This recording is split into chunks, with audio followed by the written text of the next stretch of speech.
चलिए आज DH Lawrence के मशहूर उपन्यास लेडी चैटरलीज लवर के एक बहुत ही अहम हिस्से को समझते हैं। ये वो हिस्सा है जहां एक ऊपर से शांत दिख रही जिंदगी के अंदर एक बेचैन तूफान उठ रहा होता है।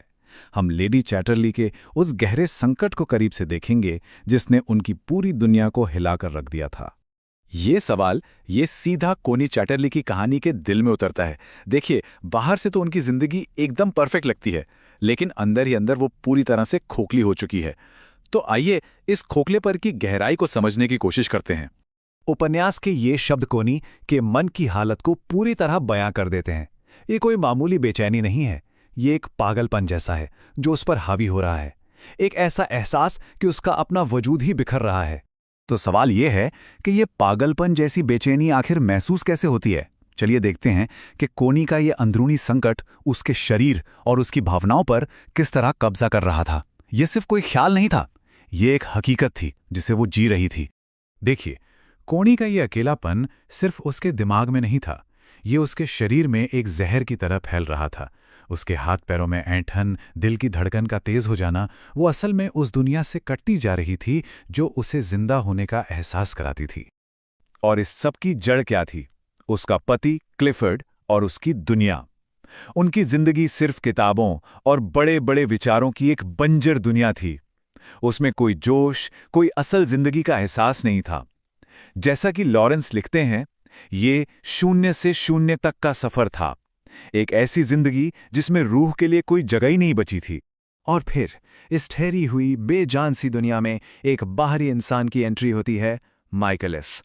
वो एक ऐसी ताकत बनकर आता है जो रग्बी हॉल की नींव तक हिलाकर रख देता है। देखते हैं कैसे। अब ये माइकलिस बड़ा ही दिलचस्प किरदार है। एक तरफ तो वो बहुत कामयाब है, अमीर है, मशहूर है, लेकिन दूसरी तरफ ऊंचा तबका उसे कभी अपना नहीं मानता। उसके लिए वह हमेशा एक बाहरी, एक अजनबी रहता है। उसे वो इज्जत कभी नहीं मिलती जिसकी उसे चाहत है। क्लिफर्ड और माइकलिस समझिए कि दो अलग अलग ध्रुव हैं। एक तरफ क्लिफर्ड जो समाज के नियमों, इज्जत और रुतबे से बंधा हुआ है, और दूसरी तरफ है माइकलिस जो अपनी बेबाकी और टैलेंट के दम पर आगे तो बढ़ा है, लेकिन समाज उसे फिर भी एक आउटसाइडर ही समझता है। और कोनी ये फर्क तुरंत महसूस कर लेती है। उसे माइकलिस में कहीं ना कहीं एक अपनापन दिखता है। अपने पति के बनावटी घमंड के आगे माइकलिस का वो बिंदास और सच्चा अंदाज उसे ज्यादा असली लगता है। तो फिर इन दो टूटे हुए इंसानों का रिश्ता कैसा पनपता है? देखिए, ये कोई आम प्रेम कहानी तो बिल्कुल नहीं है। यहां मामला भावनाओं से ज्यादा शरीर और मन के एक बहुत ही अजीब खेल का है। माइकलिस का कोनी पर जो असर होता है वो दिमागी नहीं है, वो एक बहुत ही गहरा जिस्मानी खिंचाव है। एक ऐसी कशिश जो हर तर्क से परे है और सीधे उसकी रूह पर असर करती है। उनके रिश्ते में ताकत का जो संतुलन है वो पूरी तरह से पलट जाता है। होता यह है कि माइकलिस का शारीरिक संकट बहुत जल्दी खत्म हो जाता है और उसके बाद वो एक बच्चे की तरह लाचार हो जाता है। यहीं पर कोनी की भूमिका बदल जाती है। वो सक्रिय हो उठती है और इस पूरी प्रक्रिया में वो पहली बार अपने शरीर की ताकत और संतुष्टि को महसूस करती है। और हैरानी की बात तो यह है कि माइकलिस को भी अपनी इस पैसिव भूमिका में एक अजीब सा गर्व महसूस होता है। तो असल में यही उनके रिश्ते की नींव थी। ये उम्मीद पर नहीं बल्कि एक साझा निराशा पर बना रिश्ता था। माइकलिस को उम्मीद से नफरत थी और कोनी की जिंदगी में उम्मीद बची ही नहीं थी। उनका जुड़ाव इसी एक जैसी निराशा की जमीन पर पनपता है। अब आते हैं इस कहानी के सबसे हैरान करने वाले हिस्से पर। इस निराशा से भरे रिश्ते का नतीजा क्या होता है और इसके जो परिणाम हैं वो बहुत ही आश्चर्यजनक और उल्टे हैं, खासकर कोनी और उसके पति के लिए। और ये बहुत ही अजीब बात है। कोनी का ये शारीरिक जागरण जो टेक्निकली उसके पति के साथ एक धोखा है, उसी को सबसे ज्यादा फायदा पहुंचाता है। कोनी की नई ऊर्जा और खुशी क्लिफर्ड की लिखने की कला को जैसे जगा देती है और वो अपने करियर का सबसे बेहतरीन काम लिखता है। यही इस पूरी स्थिति की सबसे बड़ी विडंबना है। क्लिफर्ड अपनी पत्नी की जिंदगी में हो रहे इतने बड़े बदलाव से पूरी तरह बेखबर है, लेकिन अनजाने में वो उसी का फायदा उठा रहा है। ये दिखाता है कि वो असल में अपनी ही जिंदगी से कितना कटा हुआ है। और आखिर में हम इस सवाल पर आकर रुकते हैं। कोनी और माइकलिस का रिश्ता किसी उम्मीद पर तो नहीं बना था, लेकिन फिर भी इसने कोनी की जिंदगी में एक असली और गहरा बदलाव ला दिया। ये हमें सोचने पर मजबूर करता है कि क्या कभी-कभी टूटे हुए टुकड़ों से भी कुछ नया और सार्थक बनाया जा सकता है।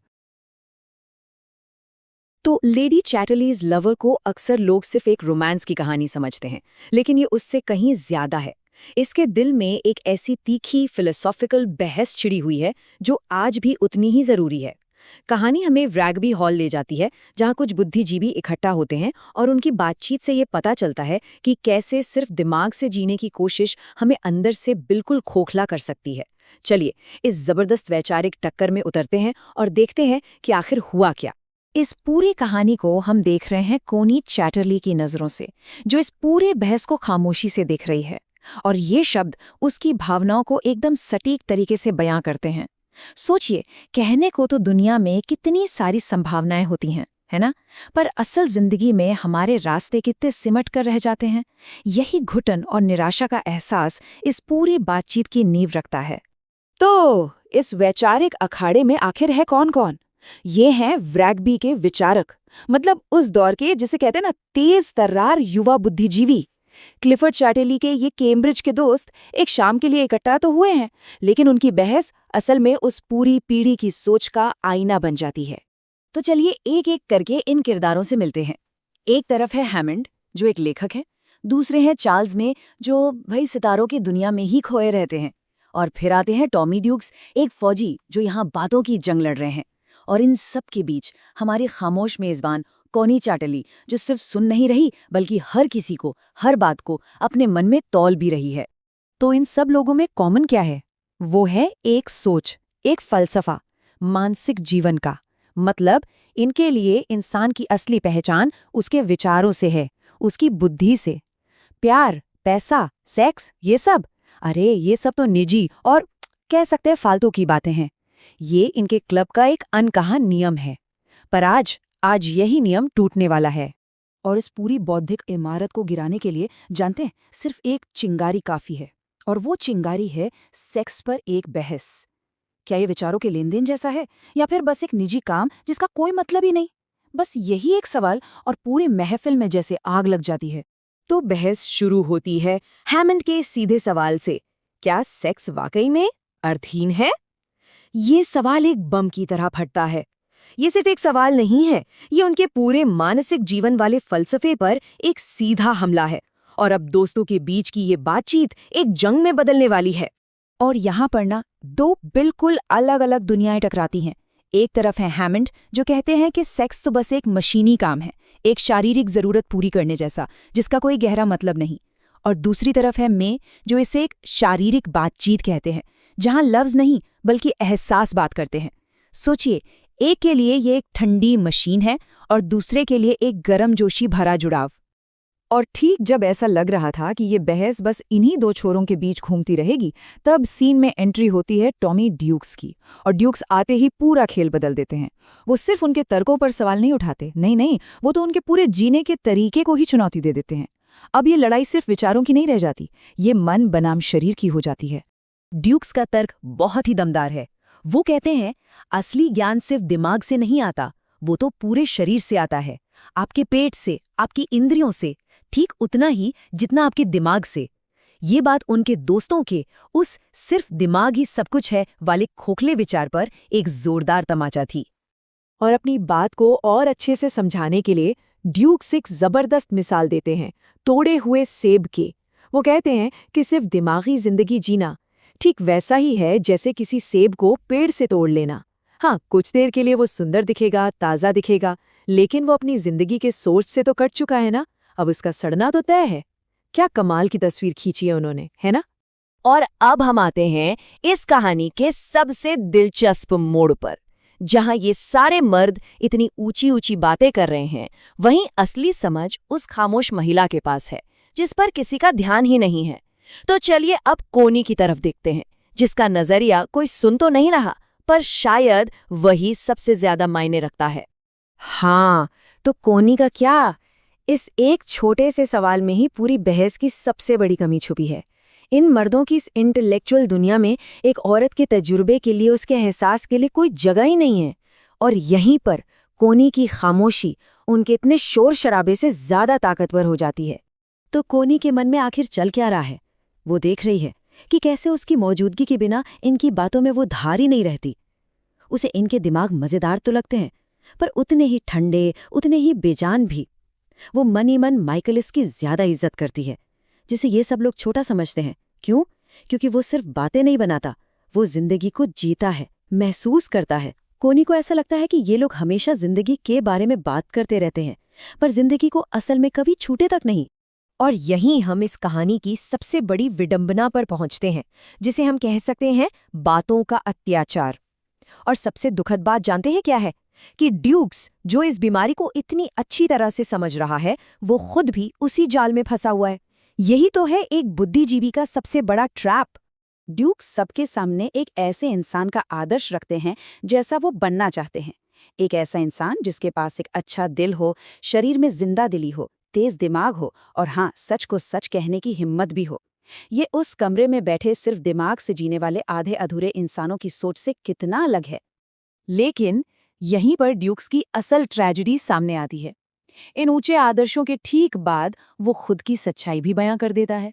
वो कहता है, मेरा दिल तो आलू की तरह सुन्न पड़ा है, मैं असल में बुद्धिमान हूं ही नहीं, मैं भी तो बस दिमाग से जीने वाला एक खोखला इंसान हूं। मतलब सोचिए, वो डॉक्टर जिसे बीमारी अच्छे से पता है, वो खुद भी उसी बीमारी का मरीज है। और ये कहानी हमें ड्यूक्स की इस हताश चीख के साथ छोड़ जाती है, हे भगवान, जब इंसान सिर्फ बातें ही कर सकता है, ये तो नर्क की एक और सजा है। और ये एक बहुत गहरा सवाल हमारे सामने खड़ा कर देता है कि सही क्या है ये जानने में और उसे अपनी जिंदगी में उतार पाने में आखिर कितना बड़ा फासला हो सकता है। तो चलिए आज बात करते हैं D.H. लॉरेंस के मशहूर नॉवल लेडी चैटरलीज लवर के चैप्टर 5 की। ये वो चैप्टर है जहां से कहानी में एक बहुत बड़ा तूफान आने की आहट शुरू होती है। एक ऐसी दुनिया जो ऊपर से तो शांत दिखती है पर अंदर ही अंदर टूट रही है। कहानी की शुरुआत में ही लॉरेंस हमें कॉन्स्टेंस चैटरली यानी कॉनी की दुनिया में ले आते हैं और उसकी जिंदगी, मतलब रग्बी हॉल की उसकी जिंदगी एक खूबसूरत पिंजरे जैसी है।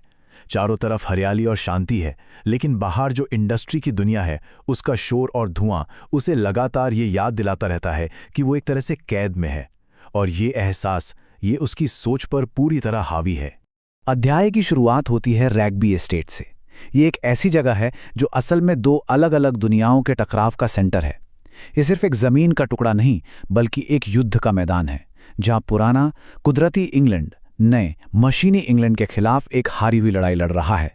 तो यहां देखिए, एक तरफ है पुराना इंग्लैंड, क्लिफर्ड का वो प्यारा सा जंगल जो इतिहास और रहस्यों से भरा हुआ है, और दूसरी तरफ नया इंग्लैंड, कोयले की खदानों की जहरीली हवा, ट्रेनों का शोर और फैक्ट्रियों के हूटर की लगातार गूंज। ये सिर्फ कहानी का बैकग्राउंड नहीं है, ये एक असली संघर्ष है जो हर पल महसूस होता है। और ये है क्लिफर्ड का नजरिया। उसके लिए ये जंगल सिर्फ पेड़ नहीं है, ये तो परंपरा है, उसके खानदान की विरासत है। वो खुद को इस पुराने इंग्लैंड का रक्षक मानता है जो इसे नई औद्योगिक दुनिया के हमलों से बचाने की कोशिश कर रहा है। पर मजे की बात देखिए, क्लिफर्ड बड़ी बड़ी बातें तो कर रहा है, लेकिन उसे पास की खदानों का वो शोर सुनाई तक नहीं देता। वो जैसे उसके लिए बहरा हो चुका है।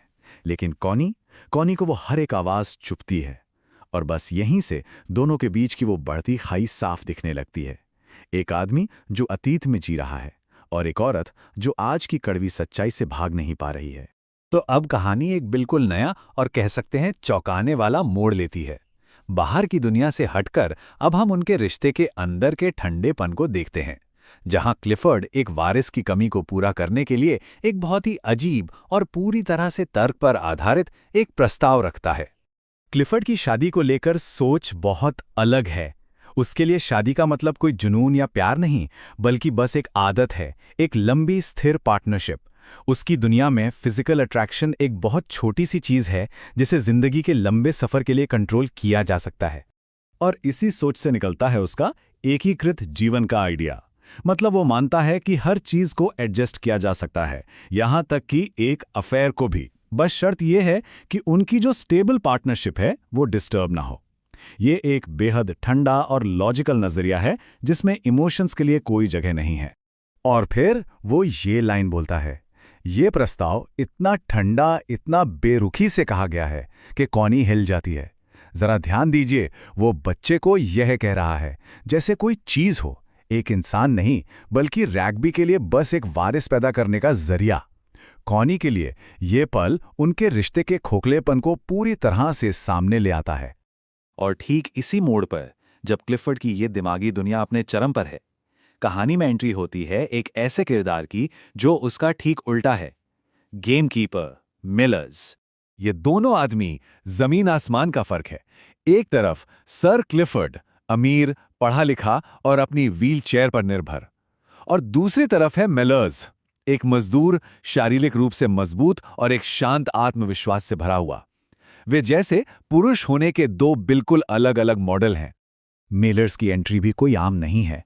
वो जंगल से अचानक ऐसे निकलता है जैसे कोई खतरा हो। वो बस एक नौकर नहीं, बल्कि प्रकृति की किसी ताकत जैसा लगता है जो कॉनी को उस शांत जंगल में एक पल के लिए डरा देता है।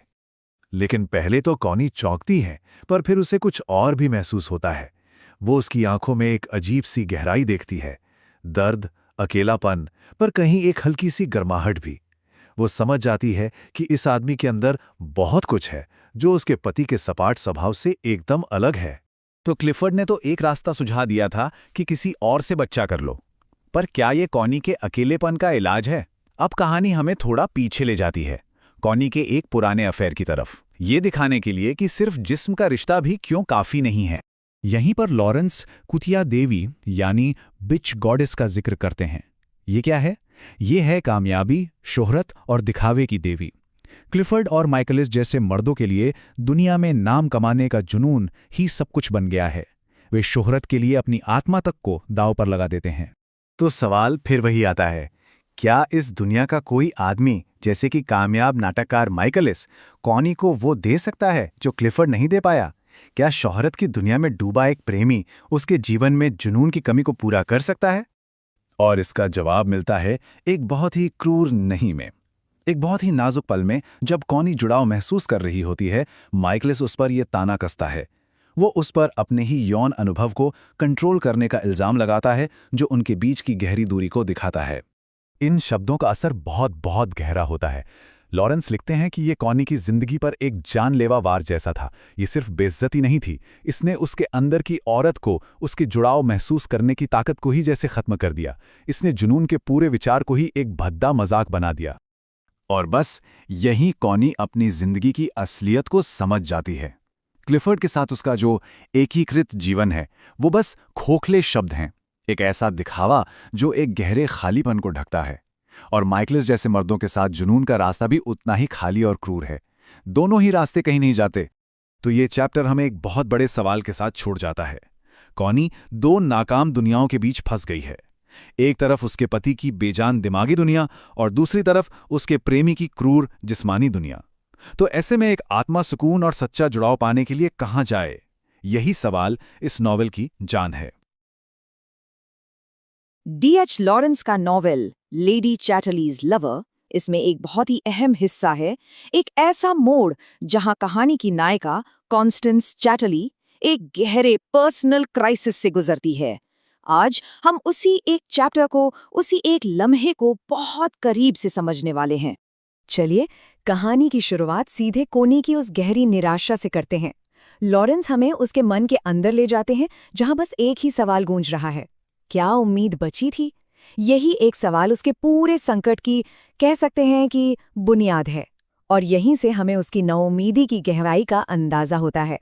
तो कोनी का ये जो संकट है ना, ये सिर्फ उसके दिमाग तक ही नहीं है, नहीं, इसका सबसे पहला और सबसे गहरा असर उसके शरीर पर होता है। ये असल में मन और शरीर के टूटने की कहानी है, एक ऐसे मेंटल लाइफ की कहानी जिसकी कीमत उसका शरीर, अपनी जिंदगी, अपनी वाइब्रेंसी खोकर चुका रहा है। जरा सोचिए, कोनी जब आईने के सामने खड़ी होती है तो उसे अपना ही अक्स अजनबी लगता है। सिर्फ 27 साल की उम्र में उसे महसूस होता है कि उसका शरीर मानो बेजान हो चुका है। ऐसा लगता है जैसे लगातार नज़रअंदाज किए जाने की वजह से उसकी सारी एनर्जी, सारी जान ही निकल गई हो। ये सिर्फ उम्र का बढ़ना नहीं है, ये जिंदगी के कम हो जाने का एहसास है। और ये जो फर्क है अतीत और आज में, ये सब कुछ कह देता है। उसे याद आता है अपना अतीत, जब उसका शरीर यंग था, उम्मीदों से भरा था, उसकी ताजगी के लिए उसे प्यार किया जाता था। और आज वही शरीर उसे एकदम फ्लैट, एकदम मीनिंगलेस लगता है। जानते हैं, बिल्कुल उस फूल की तरह जो खिलने से पहले ही मुरझा जाए। वाकई ये एक बहुत ही दिल तोड़ने वाला एहसास है। और यहीं पर उसके अंदर का सारा गुस्सा फूट पड़ता है। उसे अचानक उस मेंटल लाइफ से, उस दिमागी शरीर से कटी हुई जिंदगी से सख्त नफरत होने लगती है। वही जिंदगी जो वो अपने पति क्लिफर्ड के साथ जी रही थी। उसे लगता है कि उससे ठगा गया है, कि ये सब एक धोखा था, एक ऐसा धोखा जिसने उसके शरीर से उसकी रूह तक छीन ली। तो आखिर कोनी के इस अंदरूनी संकट की बाहरी वजह क्या है? वजह है रग्बी हॉल, यानी उसका घर और वहां का माहौल। एक ऐसा इंटेलेक्चुअल माहौल जो उसकी घुटन की असली जड़ है। ये एक ऐसी दुनिया है जहां दिमाग को शरीर से ऊपर माना जाता है, और ऐसा करते करते वो जिंदगी को ही नकार देती है। इस सीन को इमेजिन कीजिए। रग्बी हॉल में डिनर पार्टी चल रही है, हर तरफ बस बातें बातें और बातें। लेकिन ये बातें कितनी खोखली हैं, इमोशन से कितनी दूर। कोनी के लिए ये शोर किसी जहन्नुम से कम नहीं, एक ऐसा शोर जो उसे भरी महफिल में भी एकदम अकेला कर देता है। रग्बी हॉल की फिलॉसफी को समझना है ना, तो क्लिफर्ड के शब्दों से बेहतर कुछ नहीं। उसका मानना था कि सिविलाइजेशन को प्यार जैसी फिजिकल डिसेबिलिटीज, यानी शारीरिक कमजोरियों को खत्म ही कर देना चाहिए। सोचिए, ये आइडिया ही शरीर और उसकी नेचुरल इच्छाओं के लिए एक गहरी नफरत दिखाता है। और ये सोच सिर्फ क्लिफर्ड की नहीं है, नहीं, वहां बैठे मेहमानों के बीच जब बात होती है तो भविष्य की एक बहुत ही अजीब, बहुत ही अननेचुरल तस्वीर सामने आती है कि बच्चे बोतलों में पैदा होंगे, औरतों को उनके शारीरिक कामों से इम्यूनाइज कर दिया जाएगा और शरीर को भूल जाना ही असल खुशी होगी। मतलब ये दुनिया असलियत से कितनी कितनी ज्यादा कटी हुई है। लेकिन इस पूरे इंटेलेक्चुअल रेगिस्तान में एक आवाज अलग थी, टॉमी ड्यूक्स की। वो अकेला था जो इस सारी बातचीत के खिलाफ था, और उसके शब्द पॉकेट के लोकतंत्र की जगह स्पर्श का लोकतंत्र, ये शब्द कोनी के दिल में कहीं गहरे उतर जाते हैं। भले ही वो उस वक्त उनका पूरा मतलब न समझी हो, पर ये एक उम्मीद की किरण तो थी। तो इस गहरे संकट के बीच एंट्री होती है एक कैटलिस्ट की, एक एजेंट ऑफ चेंज की, और वो है कोनी की बहन हिल्डा। वो एक तूफान की तरह आती है रग्बी हॉल के उस ठहराव और दिमागी दिखावे को उड़ा ले जाने के लिए। हिल्डा वो बिल्कुल सीधी बात करने वालों में से है, कोई लाग लपेट नहीं। वो आते ही एक नज़र में समझ जाती है कि कोनी बीमार है। वो बिना किसी डर के क्लिफर्ड से भिड़ जाती है और कोनी को लेकर सीधे लंदन एक डॉक्टर के पास पहुंचती है। उसके एक्शन एकदम तेज, एकदम डिसाइसिव हैं, बिल्कुल एक अमेज़न की तरह। और देखिए, डॉक्टर वही बात कहता है जिसका हिल्डा को शक था। वो साफ साफ वार्निंग देता है कि कोनी की जो वाइटैलिटी है, जो जीने की ताकत है, वो बहुत ज़्यादा कम हो चुकी है। उसकी ये जो फिजिकल और नर्वस एग्जॉशन है, ये असली है और ख़तरनाक भी। डॉक्टर का अल्टीमेटम एकदम क्लियर था, ये सब अब और नहीं चलना चाहिए। हिल्डा के इस एक्शन का नतीजा, एक नर्स को नौकरी पे रखा जाता है, मिसेस बोल्टन। लेकिन ये सिर्फ एक प्रैक्टिकल सोल्यूशन नहीं था, ये रग्बी की उस एलीट इंटेलेक्चुअल दुनिया में एक वर्किंग क्लास, एक जमीन से जुड़ी दुनिया का आना था। एक ऐसी एंट्री जो उस घर का पूरा माहौल हमेशा के लिए बदलने वाली थी। और यहीं से कोनी और क्लिफर्ड के बीच की दूरी और साफ दिखने लगती है। देखिए, क्लिफर्ड के लिए नर्स क्या है? बस एक यूजफुल नॉन एंटिटी, एक काम की चीज जिसकी अपनी कोई पहचान नहीं। लेकिन कोनी के लिए मिसेस बोल्टन की आवाज एक नई दुनिया जैसी है, जो उसके अंदर कुछ नया जगा रही है। एक ही इंसान, पर नजरिए कितने अलग, ये दिखाता है कि वो दोनों एक दूसरे से कितना दूर जा चुके थे। तो कौन है ये मिसेस बोल्टन? वो एक खदान में काम करने वाले मजदूर की विधवा हैं। उनके दिल में मालिकों के लिए गुस्सा भी है, लेकिन साथ ही साथ अपर क्लास के लिए एक तरह का फैसिनेशन भी। वो अपने साथ खदानों की दुनिया की एक मजबूत, एक बिल्कुल अलग वाइब्रेशन लेकर आती हैं, जो रग्बी के उस शांत, दिमागी माहौल को सीधी चुनौती देती है। और हाँ, वो बहुत केपेबल हैं और क्लिफर्ड को कैसे हैंडल करना है, ये भी बखूबी जानती हैं। तो मिसेस बोल्टन आ चुकी हैं। अब देखते हैं कि उनके आने का फौरन असर क्या होता है। असल में यहीं से कोनी की आज़ादी और उसकी इमोशनल फ्रीडम की शुरुआत होती है। एक तरफ क्लिफर्ड है जो उनके बीच की इंटीमेसी खत्म होने का दुख मना रहा है, और दूसरी तरफ कोनी, जिसे लग रहा है मानो उसने किसी पैरासाइट, किसी जोक से छुटकारा पा लिया हो। उसे अकेलेपन में खुशी मिल रही है। इससे पता चलता है कि वो रिश्ता उसके लिए कितना बड़ा बोझ बन चुका था। एक ऐसा रिश्ता जो उसे जिंदगी देने की बजाय उसकी जिंदगी चूस रहा था। और इस नई मिली आज़ादी के साथ कोनी बहुत धीरे धीरे, बहुत ही खामोशी से खुद को क्लिफर्ड से मानसिक और भावनात्मक तौर पर अलग करना शुरू कर देती है। वो बहुत सब्र के साथ एक एक करके उन धागों को खोल रही है जो उसे क्लिफर्ड की सोच से, उसकी दुनिया से बांधते आए थे।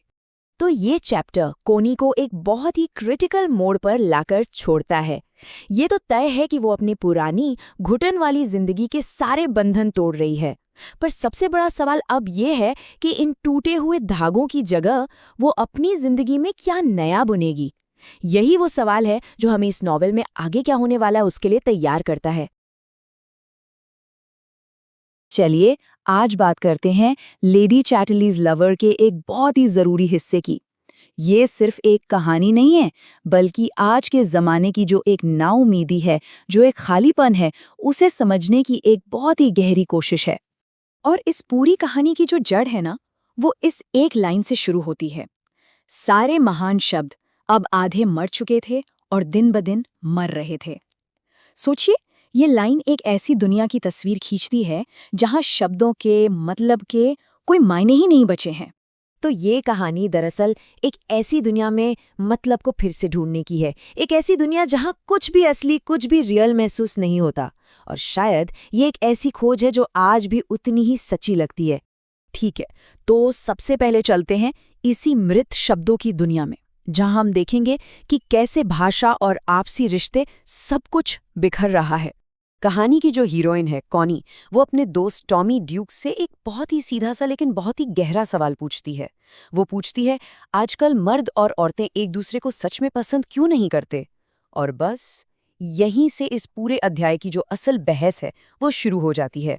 ड्यूक्स का जो जवाब है ना, वो उस दौर के रिश्तों पर और शायद आज के भी एक जबरदस्त तंज है। वो कहता है कि एक औरत को सब कुछ चाहिए, आप उसे पसंद भी करें और उसकी इच्छा भी रखें, और उसे लगता है कि ये दोनों चीजें एक साथ हो ही नहीं सकती। मतलब जो दिमागी कनेक्शन है और जो जिस्मानी खिंचाव है, वो जैसे दो अलग अलग दुनिया की बातें हो गई हैं। और ये बातें सुनकर कॉनी का क्या हाल होता है? वो एकदम अकेली पड़ जाती है। उसे ऐसा महसूस होता है जैसे वो किसी उदास तालाब पर बस लकड़ी का एक छोटा सा टुकड़ा है जो तैर रहा है। ये जो एहसास है ना, ये सिर्फ कॉनी का नहीं, उस पूरे जमाने के गहरे खालीपन का आईना है। और ये अकेलापन सिर्फ रिश्तों तक सीमित नहीं है। कॉनी की पीढ़ी के लिए तो जिंदगी के जो सबसे बड़े, सबसे जरूरी शब्द थे, प्यार, आनंद, खुशी, घर, माँ, पिता, पति, इन सब ने अपनी ताकत खो दी थी। ऐसा लगता था जैसे किसी ने इन पर एक बड़ी सी लकीर खींच दी हो, इन्हें कैंसिल कर दिया हो। जरा देखिए कि इन शब्दों का क्या हश्र हुआ। घर मतलब बस एक मकान, एक ऐसी जगह जहां कोई रहता था, बस कोई इमोशनल अटैचमेंट नहीं बचा। और प्यार कोई एहसास नहीं, बल्कि एक ऐसी सच्चाई है जिसके बारे में खुद को बेवकूफ नहीं बनाना है। मतलब एक कड़वी हकीकत, कोई सच्ची फीलिंग नहीं। और सेक्स, वो तो बस एक कॉकटेल जैसा शब्द बनकर रह गया है, एक मोमेंटरी एक्साइटमेंट के लिए, एक ऐसा नशा जो उतरने के बाद इंसान को और भी ज्यादा थका हुआ और खाली छोड़ लेता है। जो सबसे गहरा फिजिकल कनेक्शन हो सकता है, उसे कितना सस्ता बना दिया गया। तो जब ये सारे बड़े बड़े शब्द, प्यार, खुशी, घर, सब खोखले हो रहे थे, तो उनकी जगह कौन ले रहा था? एक ही चीज थी जो और भी ज्यादा पावरफुल होती जा रही थी। और यहीं से हम आते हैं अपने दूसरे हिस्से पर, पैसे का राज। सक्सेस, कामयाबी। किताब में इसे एक बहुत तीखा नाम दिया गया है, द बिच गॉडेस। मतलब एक ऐसी देवी जो तब हमारी एकमात्र जरूरत बन जाती है जब बाकी सारी वैल्यूज, सारे आदर्श खत्म हो चुके हों। पैसा अब सिर्फ पैसा नहीं है, वो इस नई दुनिया का नया बेरहम भगवान है। और इस नई दुनिया में कामयाबी का सबूत क्या है? एक नंबर, 1200 पाउंड। ये वो रकम है जो कॉनी और उसका पति क्लिफर्ड अपनी कहानियां लिखकर कमाते हैं। यही है उनकी सक्सेस का ठोस सबूत, जिसे गिना जा सकता है। लेकिन इस सब के बीच, इस पैसे और नाउमीदी की दुनिया में कॉनी के अंदर कहीं कुछ असली, कुछ सच्चा ढूंढने की एक तड़प बाकी है। और यही हमें ले आती है हमारे तीसरे हिस्से पर, एक मर्द की खोज। उसकी ये खोज इतनी मुश्किल है कि उसे बयां करने के लिए बाइबल की एक लाइन का सहारा लिया गया है। ये खोज सिर्फ एक लवर की नहीं है, बल्कि एक ऐसे इंसान की है जो उसके बच्चे का एक लायक पिता बन सके। और यहाँ फर्क समझना बहुत जरूरी है। देखिए, एक तरफ है मेल ह्यूमंस यानी पुरुष, हजारों हैं, आसानी से मिल जाते हैं, लवर बन सकते हैं, ये सब कॉकटेल की दुनिया का सवाल है।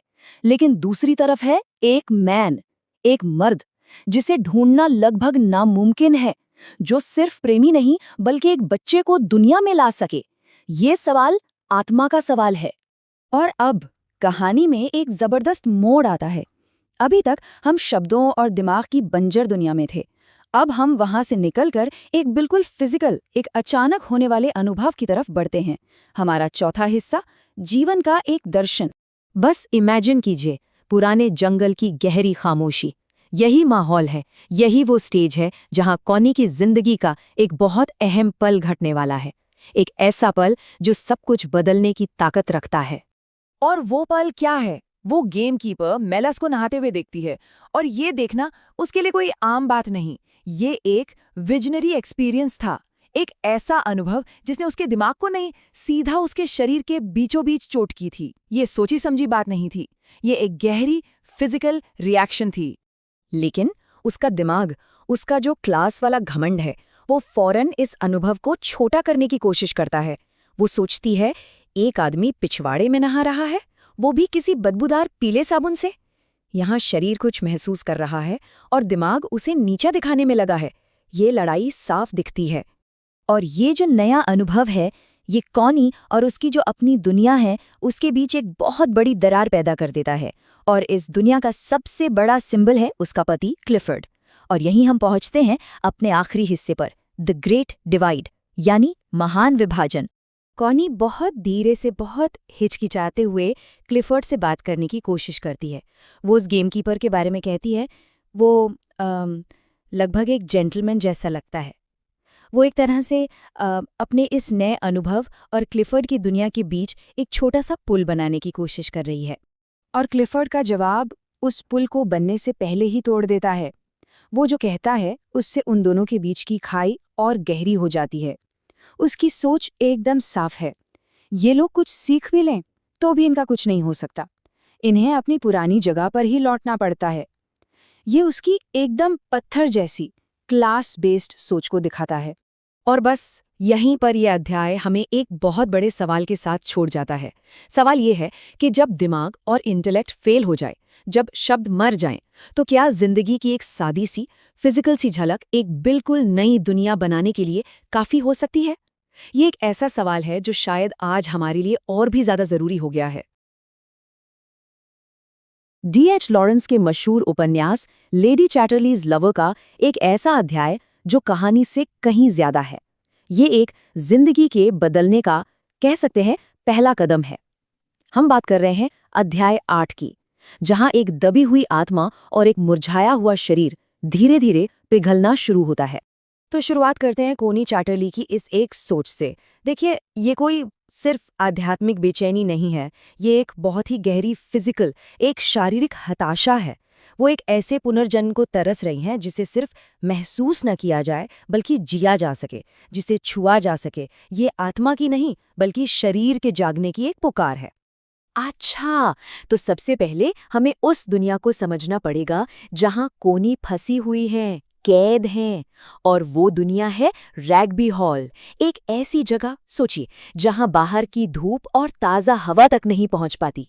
लॉरेंस उनकी हालत को बताने के लिए एक बहुत ही कमाल की लाइन का इस्तेमाल करते हैं, अपने ही रस में उबलना। जरा इस एहसास को समझने की कोशिश कीजिए। मतलब एक ही जगह पर रुके रहना, कोई ताज़ी हवा नहीं, कोई बदलाव नहीं, बस अपनी ही निराशा में, अपनी ही घुटन में धीरे धीरे सड़ते जाना। बस यही थी कोनी की जिंदगी। और यहाँ इन दोनों दुनियाओं का फर्क एकदम साफ हो जाता है। एक तरफ है रैग्बी हॉल, मोटी मोटी दीवारें, खोखली बड़ी बड़ी बातें और ऐसे लोग जिनके शरीर मानो मुर्दा हो चुके हों। और दूसरी तरफ है जंगल, जहाँ ताज़ी हवा है, बहार है, वसंत है और सबसे ज़रूरी बात, अपनी इस घुटन भरी जिंदगी को भूलने का एक मौका। और बस यहीं से सब कुछ बदलना शुरू होता है। कोनी एक फैसला करती हैं कि वो जंगल में टहलने जाएंगी, और ये जो एक मामूली सी सैर है ना, ये उनकी सोई हुई जिंदगी के लिए एक खुलासे की तरह, एक रेवलेशन की तरह साबित होती है। ऐसा लगता है जैसे सालों बाद पहली बार उनकी आंखें सच में खुलती हैं, और सबसे पहली चीज जो वो देखती हैं वो हैं ये छोटे छोटे चमकीले पीले फूल, सेलेंडाइन, जमीन से झांकते हुए मानो जिंदगी का पहला इशारा दे रहे हों। और जैसे जैसे वो आगे बढ़ती है उनका ध्यान और भी चीजों पर जाने लगता है। फिर उनकी नजर पड़ती है इन नाजुक से विंड फ्लावर्स पर, जिन्हें नॉवल में परसेफिनी की सांस कहा गया है। अब ये एक बहुत ही पावरफुल सिंबल है, मानो वो खुद ग्रीक देवी परसेफिनी की तरह अपने ही बनाए नर्क यानी रैग्बी हॉल से बाहर निकल रही हों। फिर आते हैं प्रिमरोज और वायलेट, जिनकी मीठी और ठंडी सी महक पूरी हवा में घुल जाती है। इस वक्त कोनी की कोई मंजिल नहीं है, वो बस यूं ही भटक रही हैं, अपने सेंसेस को, अपनी इंद्रियों को फिर से जागने का एक मौका दे रही हैं, और अपने आसपास की इस दुनिया में धीरे धीरे खोती जा रही हैं। और फिर आते हैं डैफोडिल्स। वो तेज हवा में परेशान हैं, कांप रहे हैं, लेकिन फिर भी जिंदा हैं। लॉरेंस लिखते हैं कि शायद उन्हें ये उछाला जाना अच्छा लग रहा था। ये तो बिल्कुल कोनी की अपनी हालत का आईना है। वो भी मुश्किल में है, लेकिन शायद उसके अंदर का कोई हिस्सा बदलाव की इस उथल-पुथल को अपनाने के लिए अब तैयार हो रहा है। तो अब कहानी एक नया मोड़ लेती है। भटकते भटकते कोनी एक ऐसी जगह पहुंच जाती हैं जो रैग्बी हॉल की दुनिया से एकदम बिल्कुल अलग है। ये है कीपर की झोपड़ी, और यहीं पर उनकी मुलाकात होती है उस अकेले रहने वाले आदमी मेलर्स से। जरा इस जगह को देखिए, ये सिर्फ एक झोपड़ी नहीं है, इसे नॉवेल में एक सैंक्चुरी, एक अभयारण्य कहा गया है।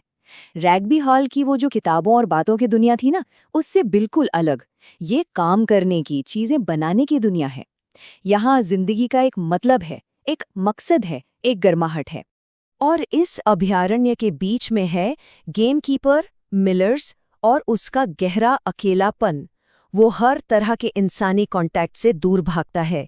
ये जो उसका अकेलापन है, वही उसकी एकमात्र और अंतिम आज़ादी है। तो जाहिर है, जब कोनी वहां पहुंचती है, तो वो उसके इस आखिरी ठिकाने के लिए एक सीधा खतरा बन जाती है। और अब हम आते हैं इस चैप्टर के सबसे टेंशन वाले हिस्से पर, एक छोटी सी चाबी को लेकर होने वाली लड़ाई। लेकिन सुनिए, ये सिर्फ एक चाबी की लड़ाई नहीं है, ये दो इच्छाओं का, दो अलग अलग क्लास का और दो जिंदगियों का टकराव है। इस टकराव की शुरुआत बहुत ही सीधी सादी है। कोनी की एक मासूम सी इच्छा है, मैं कभी कभी यहाँ आकर बैठूंगी। लेकिन मेलर्स के दिमाग में सिर्फ एक बात घूमती है, उसे ये दखलंदाजी बिल्कुल पसंद नहीं आई। बस यहीं से टेंशन की चिंगारी सुलगना शुरू हो जाती है। लेकिन कोनी भी पीछे हटने वालों में से नहीं है। उनकी आवाज भले ही नर्म है, लेकिन उसके पीछे एक ऐसी औरत का इरादा है जो अपनी बात मनवाकर ही रहेगी। वो एक बहुत सीधा सा सवाल पूछती हैं, पर यह सवाल असल में एक चुनौती है। और मेलर्स का जवाब देखिए, वो अपनी लोकल बोली, अपने डायलेक्ट का इस्तेमाल करता है। ये सिर्फ बात करने का एक तरीका नहीं है, ये उसकी ढाल है। अपनी बोली का इस्तेमाल करके वो अपने और कोनी के बीच एक दीवार खड़ी कर देता है, ये बताने के लिए कि वो उसकी दुनिया का हिस्सा नहीं है। तो उनकी पहली भिड़ंत का नतीजा क्या निकला? एक टेंशन भरी खामोशी। दोनों एक दूसरे से नाराज हैं, दोनों ही अपनी बात नहीं मनवा पाए। ये एक मनमौजी पुरुष और एक मनमौजी महिला के बीच का टकराव था, जो क्लास और जेंडर की उन अदृश्य दीवारों को सामने लाता है जो उन्हें अलग कर रही हैं। और आखिर में ये चैप्टर हमें दो बिल्कुल अलग तरह के मर्दों से मिलवाता है। ये सिर्फ कोनी के पति क्लिफर्ड और गेमकीपर मेलर्स के बीच का कंपैरिजन नहीं है, ये जिंदगी जीने के दो अलग अलग तरीकों की तुलना है। एक तरफ है शब्दों की दुनिया और दूसरी तरफ इंस्टिंक्ट यानी सहज ज्ञान की दुनिया। इस टेबल से ये फर्क बिल्कुल साफ हो जाता है। क्लिफर्ड इंटेलेक्चुअल है, वो जिंदगी को शब्दों और किताबों में समेट देता है। वहीं दूसरी तरफ मेलर्स जमीन से जुड़ा हुआ है, उसका रिश्ता फिजिकल काम और नेचर से है। एक फूलों पर कविताएं सुनाता है तो दूसरा तीतरों को अपने हाथों से पालता है। और यही लॉरेंस की उस मॉडर्न इंटेलेक्चुअल दुनिया की आलोचना है। क्लिफर्ड का तरीका कुछ ऐसा है, जब वो वायलेट के फूल देखता है तो उसे असली फूल नहीं दिखता, उसे बस एक किताबी लाइन याद आ जाती है। उसकी बातें बिल्कुल खोखली हैं, उनमें जिंदगी की असली महक है ही नहीं। और बस यही वो पल है जब कोनी की आंखें खुलती हैं। वो महसूस करती है कि क्लिफर्ड की ये जो बड़ी बड़ी बातें हैं, ये जो शब्द हैं, ये असल में जिंदगी के अनुभव के बीच एक दीवार की तरह हैं। यही शब्द हैं जो चीज़ों से जिंदगी का रस चूस लेते हैं। असल में असली बिगाड़ने वाले तो यही हैं। अब चाबी को लेकर उनकी जो दूसरी मुलाकात होती है, वो तो और भी ज्यादा कंफ्यूजिंग हो जाती है। होता ये है कि पहला कोनी बारिश में वापस आती है, दूसरा मिलर्स उसे वहां इंतजार करते हुए देखता है और ये मान लेता है कि वो उसे वहां से हटाना चाहती है, तो वो उसे चाबी देने की कोशिश करता है। लेकिन कोनी उसकी इस सोच पर नाराज हो जाती है और मना कर देती है, और नतीजा, ये मुलाकात दोनों के लिए घबराहट और कंफ्यूजन में ही खत्म हो जाती है। तो हम इस चर्चा को इसी सवाल के साथ खत्म करते हैं। ये जो पूरा चैप्टर है, ये सिर्फ एक झोपड़ी की चाबी के बारे में तो नहीं है। तो सवाल ये है कि ये चाबी वाकई में क्या खोलती है? क्या ये कोनी के लिए एक नई जिंदगी का दरवाजा है, या फिर मेलर्स के अकेलेपन की दीवार का ताला, या कुछ और? इसका जवाब शायद इस पूरे उपन्यास की आत्मा है। नमस्कार। आज हम एक ऐसे उपन्यास के बिल्कुल दिल में उतरने वाले हैं जिसने अपने समय में समाज को पूरी तरह से झकझोर कर रख दिया था। देखिए, ये सिर्फ एक कहानी नहीं है, बल्कि एक महिला के भावनात्मक और कह सकते हैं शारीरिक जागरण का एक सफर है। एक ऐसा सफर जहां वो परंपरा की बेड़ियों को तोड़कर खुद को खोजती है। तो चलिए लेडी चैटरली के इस बदलाव को जरा और करीब से समझते हैं। जरा इस लाइन की गहराई को समझिए। ये लेडी कॉन्स्टेंस चैटरली की घुटन भरी निराशा को पूरी तरह से बयान कर देती है। ये सिर्फ एक एहसास नहीं है, ये उसकी सच्चाई बन चुकी है। वो एक ऐसे सुनहरे पिंजरे में कैद है जहां बाहर से तो सब कुछ अच्छा दिखता है, पर अंदर ही अंदर उसकी अपनी पहचान दम तोड़ रही है। तो कहानी का पूरा मंच है रग्बी हॉल। सुनने में एक शानदार घर लगता है ना, लेकिन कोनी के लिए ये एक ठंडे दमनकारी पिंजरे से ज्यादा कुछ भी नहीं है। यहाँ उसकी जिंदगी बस कट रही है, बिना किसी असली भावना या जुड़ाव के। यहाँ ना दो दुनियाएं आपस में टकरा रही हैं। एक तरफ है क्लिफर्ड की दुनिया, जहां सिर्फ मशीनों का शोर है, इंडस्ट्री है, कामयाबी की गूंज है, और दूसरी तरफ बिल्कुल इसके उलट कोनी की एकदम खामोश अकेली दुनिया। एक ऐसी दुनिया जो भावनात्मक अकेलेपन और एक अजीब से डर में डूबी हुई है। और यही तो उनके रिश्ते का सबसे अजीब पहलू है। क्लिफर्ड बाहर की दुनिया में एक बहुत शक्तिशाली उद्योगपति है, लेकिन निजी जिंदगी में वो भावनात्मक तौर पर एक बच्चे की तरह कोनी पर निर्भर है। और उसकी ये जो तथाकथित पूजा है, वो असल में डर और कंट्रोल का एक तरीका है, जो कोनी को और भी ज्यादा अकेला महसूस कराता है। तो रग्बी हॉल की इस घुटन से बचने के लिए कोनी जंगल में पनाह लेती है, और यही वो जगह है जहां उसे पहली बार जिंदगी की असली गर्मी का एहसास होता है। एक ऐसी चिंगारी जो उसकी दबी हुई आत्मा को जगाने वाली थी। देखिए, ये कोई आम नज़ारा नहीं था। तीतर के चूजों को जन्म लेते देखना कोनी के लिए एक आईने जैसा बन जाता है।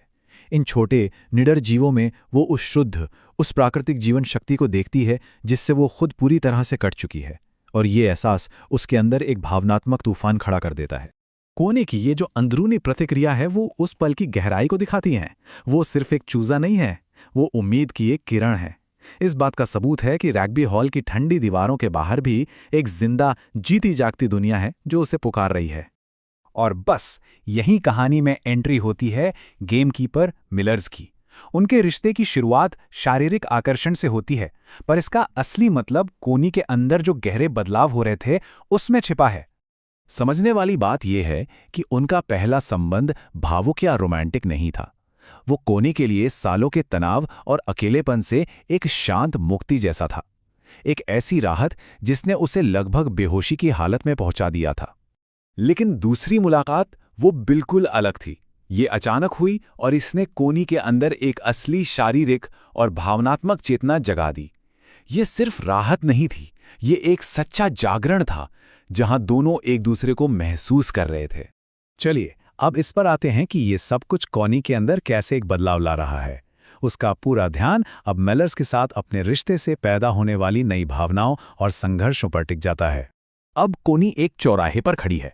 सवाल यह है कि क्या वो इस नई गहरी भावना को अपनाएगी जिसमें खुद को खो देने का खतरा है, या फिर वो अपनी पुरानी ढाल मतलब अपनी इच्छा शक्ति के पीछे छिप जाएगी जहां सब कुछ कंट्रोल में था। उसके अंदर जैसे दो औरतें लड़ रही हैं। एक तरफ है उसका पुराना शक्तिशाली स्वभाव जो कंट्रोल चाहता है, और दूसरी तरफ है उसका नया रूप जो खुद को समर्पित कर देना चाहता है, जो असहाय महसूस करता है पर शायद पहली बार सच में जिंदा भी महसूस करता है। और यही है असली बदलाव।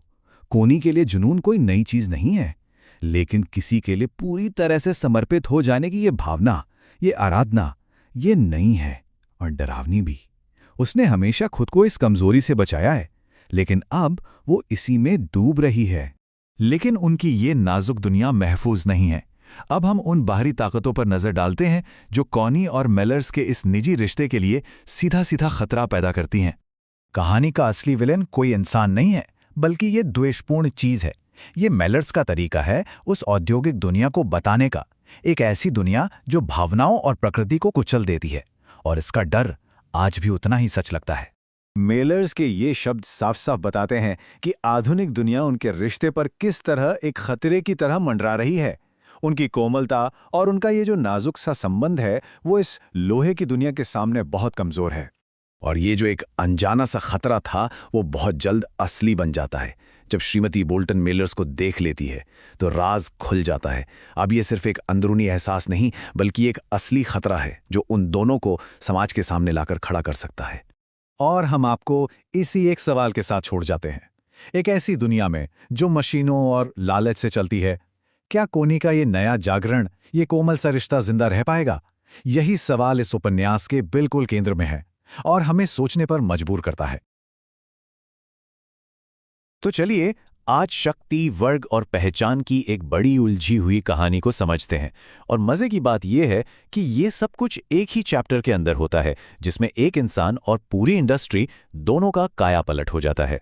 और इस कहानी की शुरुआत के लिए D.H. लॉरेंस के इन शब्दों से बेहतर और क्या हो सकता है। ये शब्द उस तीखी सामाजिक आलोचना की नींव रखते हैं जो हमें इस चैप्टर में देखने को मिलती है। पैसे और प्यार को लेकर समाज के जुनून पर एक बड़ा सवाल। कहानी खुलती है एक चौंकाने वाले भावनात्मक भूचाल के साथ। हम देखते हैं कि एक शादी अंदर ही अंदर कैसे बिखर रही है। कहानी की नायिका है कोनी चैटरली, और एक दिन अचानक उसे अपने पति सर क्लिफर्ड से एक गहरी जिस्मानी नफरत महसूस होने लगती है। वो जो दिमागी कनेक्शन था ना, जो कभी उन्हें एक साथ बांधे रखता था, वो अब बिल्कुल खत्म हो चुका है। देखिए, पहले क्या था और अब क्या है। जहां पहले एक मानसिक उत्तेजना थी, अब वहां सिर्फ शारीरिक नफरत है। जहां वो उसे अपना स्वामी मानती थी, अब उसे उसका पागलपन साफ साफ दिखाई देता है। बातों और लिखने पढ़ने की वो जिंदगी अब एक ऐसी जिंदगी बन चुकी है जो अंदर ही अंदर खोखली होती जा रही है। तो जैसे ही एक रिश्ता टूटता है, दूसरा बनने लगता है। लेकिन ये नया पावर डायनामिक आता कहां से है? एक ऐसी जगह से जिसकी किसी को उम्मीद नहीं थी। और एंट्री होती है मिसेस बोल्टन की, क्लिफर्ड की देखभाल करने वाली। ऊपर से तो वो बहुत ही विनम्र दिखती है, लेकिन उस विनम्रता के पर्दे के पीछे अपनी इच्छा को मनवाने का एक शांत मगर मजबूत इरादा छिपा है। और वो करती क्या है? देखिए, उसका तरीका एक एक कदम सोच समझकर उठाया गया है। पहले वो अंतरंग शारीरिक देखभाल करती है, फिर हर डांट से अपनी इच्छा शक्ति को और मजबूत करती है, फिर अपने कोमल स्पर्श से विश्वास जीतती है, और आखिरकार क्लिफर्ड की जिंदगी का वो हिस्सा बन जाती है जिसके बिना उसका गुजारा ही ना हो। उसका पूरा नजरिया, उसकी पूरी फिलॉसफी इसी एक लाइन पर टिकी है कि सर क्लिफर्ड जैसा असली जेंटलमैन भी अंदर से एक बच्चा ही तो है जिसे बस संभालना आना चाहिए। तो एक बात साफ समझनी होगी, मिसेस बोल्टन को कोई रोमांटिक प्यार नहीं चला रहा। उसकी असली प्रेरणा तो है उच्च वर्ग के ज्ञान, उनकी दुनिया, उनकी शक्ति को सोख लेने का एक जबरदस्त जुनून। और ये जुनून तब और साफ हो जाता है जब मिसेस बोल्टन की कहानियां धीरे धीरे क्लिफर्ड की दुनिया देखने के नजरिए को ही बदलना शुरू कर देती हैं। वो क्लिफर्ड के लिए एक जीती जागती किताब बन जाती है। टेवरशॉल गांव की चटपटी मसालेदार कहानियों की पूरी धारा खोल देती है, और क्लिफर्ड इन कहानियों को अपने लेखन के लिए कच्चे माल की तरह इस्तेमाल करता है। यहीं पर लेखक सहानुभूति का एक बहुत ही दिलचस्प आइडिया हमारे सामने रखता है। मतलब हमारी हमदर्दी किस तरफ बहती है और कहां से हटती है, यही चीज असल में हमारी जिंदगी की दिशा तय करती है। और ये तुलना लॉरेंस के कहानी कहने के सिद्धांत को बहुत खूबसूरती से समझाती है। एक तरफ है सच्ची कला जो हमारी समझ को बढ़ाती है, हमें नई जगहों पर ले जाती है, और दूसरी तरफ है गॉसिप जो सिर्फ पारंपरिक और अक्सर जहरीले विचारों को मजबूत करती है। अब इस नए नजरिए से क्लिफर्ड एक बहुत बड़े बदलाव से गुजरता है। वो कला से मुंह मोड़कर शक्ति के एक कहीं ज्यादा क्रूर स्रोत की ओर बढ़ता है, इंडस्ट्री। क्लिफर्ड को अब समझ आ गया है कि सफलता एक देवी की तरह है और इस देवी को दो चीजें चाहिए, एक चापलूसी और दूसरा सार यानी असल चीज। और इन दोनों को परोसने वाले लोग भी बिल्कुल अलग होते हैं। ये एक शानदार मेटाफर है। एक तरफ हैं चापलूसी करने वाले लेखक और कलाकार जो दिखावटी कुत्तों की तरह हैं, और दूसरी तरफ हैं हड्डी लाने वाले उद्योगपति जो असली ताकत यानी पैसा लाते हैं। क्लिफर्ड अब पहली दुनिया को छोड़कर दूसरी दुनिया में कदम रख रहा है और वो इस नई दुनिया में पूरी शिद्दत से कूद पड़ता है। पहले ही दिन खदान में उतर जाता है, फिर कोयला उद्योग पर किताबें पढ़ता है, फिर जर्मन में इंडस्ट्रियल केमिस्ट्री पढ़ता है और कुछ ही महीनों में नए ईंधन पर एक्सपेरिमेंट भी शुरू कर देता है। इस काम के जरिए उसे लगता है जैसे उसके अंदर जिंदगी वापस लौट आई है। उससे उन खदानों और वहां काम करने वाले सैकड़ों मजदूरों पर एक अजीब सी शक्ति, एक कंट्रोल का नशीला एहसास होता है।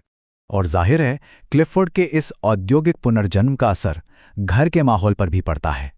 अब तीनों किरदारों के लिए एक नई और शायद आखिरी हकीकत तय हो जाती है। और यही उसके बदलाव का सबसे बड़ा विरोधाभास है। जैसे जैसे वो बाहर की दुनिया में प्रभावी और ताकतवर होता जाता है, अंदर से वो मिसेस बोल्टन के प्रभाव में और नरम और कमजोर पड़ता जाता है। ये नई व्यवस्था अब साफ दिखती है। क्लिफर्ड के दो बिल्कुल अलग रूप हैं। अपनी पत्नी कॉनी के सामने वो सख्त और चुप रहता है, लेकिन मिसेस बोल्टन के साथ वो बिल्कुल सहज और बातूनी है। कॉनी के साथ एक तनाव है और मिसेस बोल्टन के साथ एक मालिक होने का एहसास। और इस नए पावर डायनामिक का आखिरी प्रतीक क्या है? उसका अपनी देखभाल के लिए पूरी तरह से मिसेस बोल्टन पर निर्भर हो जाना। वो उसे अपनी दाढ़ी बनाने देता है, अपने शरीर को साफ करने देता है, ठीक वैसे ही जैसे कोई बच्चा हो। तो ये विश्लेषण हमें एक बहुत बड़े और चुभते हुए सवाल के साथ छोड़ जाता है। क्लिफर्ड का एक उद्योगपति के तौर पर तो फिर से जन्म हुआ, ये सही है, लेकिन क्या इस प्रक्रिया में उसने अपनी मर्दानगी, अपना वजूद कहीं खो तो नहीं दिया? क्या वो अब भी एक मर्द था? जानते हैं, कभी कभी ना किसी बहुत बड़ी कहानी को समझने के लिए उसके बस एक छोटे से हिस्से को, उसके दिल को पकड़ना पड़ता है। तो आज हम कुछ ऐसा ही करने वाले हैं। हम D.H. लॉरेंस के बहुत ही चर्चित और हाँ विवादास्पद क्लासिक लेडी चैटरलीज लवर के सिर्फ एक चैप्टर में उतरेंगे और देखेंगे कि कैसे वो एक चैप्टर उस औद्योगिक दुनिया पर एक जबरदस्त टिप्पणी बन जाता है। तो कहानी शुरू होती है रैग्बी हॉल में। वहाँ एक कमरा है, एक ऐसा कमरा जहां लगता है जैसे वक्त बस थम सा गया है। भूली बिसरी चीजें, पुरानी यादें, सब कुछ वहीं कैद है। और उसी कमरे में है कोनी चैटरली, जो अपने परिवार के अतीत के पन्ने पलट रही है, या कह सकते हैं कि धूल में दबे इतिहास को साफ कर रही है। और इसी धूल भरी छटाई के बीच ना उसे कुछ ऐसा मिलता है जो सबसे अलग है। एक पुराना पालना, रोजवुड की लकड़ी का, जिसे बहुत संभाल कर रखा गया था। अब ये सिर्फ लकड़ी का एक टुकड़ा नहीं है, नहीं, ये उम्मीद का, विरासत का और एक ऐसे भविष्य का प्रतीक है जिसका कुछ पता नहीं। तो सवाल ये उठता है कि आखिर ये पालना है क्या?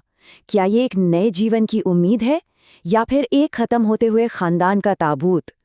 सच कहूं तो यही सवाल इस पूरे चैप्टर के दिल की धड़कन है। तो अब आते हैं पहले हिस्से पर, एक पालना और एक झूठ। चलिए इस रहस्य की परतों को जरा खोलते हैं। देखिए, इस चैप्टर का पूरा ताना बाना ना एक बहुत बड़े झूठ के चारों तरफ बुना गया है। एक ऐसा झूठ जिसमें पूरे समाज को हिला देने की ताकत है। घर की जो देखभाल करने वाली है मिसेस बोल्टन, वो इस पालनी को देखकर कहती है, कितने दुख की बात है कि इसे कभी इस्तेमाल नहीं किया जाएगा। उनके लिए तो ये साफ है, चैटरली परिवार का वंश यहीं खत्म और ये पालना हमेशा खाली ही रहेगा। मतलब एक तरह से ये एक पीढ़ी के अंत का अफसोस है। लेकिन जो दिख रहा है वो पूरी कहानी नहीं है। कोनी के दिमाग में कुछ और ही चल रहा है, एक ऐसा राज जो अगर बाहर आ जाए तो सब कुछ बदल सकता है। और वो राज है एक झूठ। कोनी ये बात फैला देती है कि शायद वो और उसके पति सर क्लिफर्ड एक बच्चे की उम्मीद कर रहे हैं, उनके लकवाग्रस्त होने के बावजूद। अब सबसे मजेदार बात यह है कि ये आइडिया असल में क्लिफर्ड का ही था, लेकिन कोनी इसका इस्तेमाल अपने मकसद के लिए, अपने आज़ादी के लिए कर रही है। क्योंकि सच तो ये है कि कोनी की असली मंशा कुछ और ही है। जैसा कि लॉरेंस लिखते हैं, वह एक बच्चा चाहती थी अगर हो सकता, लेकिन उसका नहीं। उसे बच्चा तो चाहिए पर क्लिफर्ड का नहीं। ये झूठ असल में अपनी पहचान और अपने वजूद को बचाने की एक बेचैन कोशिश है। रैग्बी का वारिस। चलिए अब आगे बढ़ते हैं और देखते हैं कि ये जो एक निजी सा झूठ था वो कैसे घर की दीवारों से निकलकर पूरे समाज में एक बड़ी अफवाह बन जाता है। और ये अफवाह फैलती है जंगल की आग की तरह। सबसे पहले मिसेस बोल्टन अपनी सहेलियों को बताती हैं, फिर वहां से बात पहुंचती है पादरी तक जो क्लिफर्ड से जिक्र कर देते हैं, और फिर तो स्क्वायर विंटर जैसे बड़े लोग बकायदा आकर पूछने लगते हैं। मतलब एक छोटी सी बात से शुरू होकर ये पूरे ऊंचे तबके में फैल जाती है। हर कोई रैग्बी के वारिस का सपना देखने लगता है। स्क्वायर विंटर की बात तो सुनिए। वो कहते हैं, मेरे प्यारे लड़के, क्या तुम सोच सकते हो कि ये सुनकर मेरे लिए क्या मायने रखता है? इससे पता चलता है कि पुराने जमींदार वर्ग के लिए जो अपना सब कुछ खो रहे थे, ये खबर कितनी बड़ी थी। एक वारिस का मतलब सिर्फ एक बच्चा नहीं था। नहीं, ये उनकी पूरी दुनिया को, उनकी पूरी जीवन शैली को बचाने की आखिरी उम्मीद थी। और यहीं पर एक बहुत बड़ा विरोधाभास है। देखिए, एक तरफ है जमींदारों की उम्मीद, उन्हें एक वारिस चाहिए जो रैग्बी की विरासत को आगे बढ़ाए, जो उनके वर्ग के भविष्य का प्रतीक बने। और दूसरी तरफ है कोनी की हकीकत, वो तो किसी और आदमी के साथ बच्चा पैदा करने की सोच रही है ताकि वो इस सबसे बचकर निकल सके।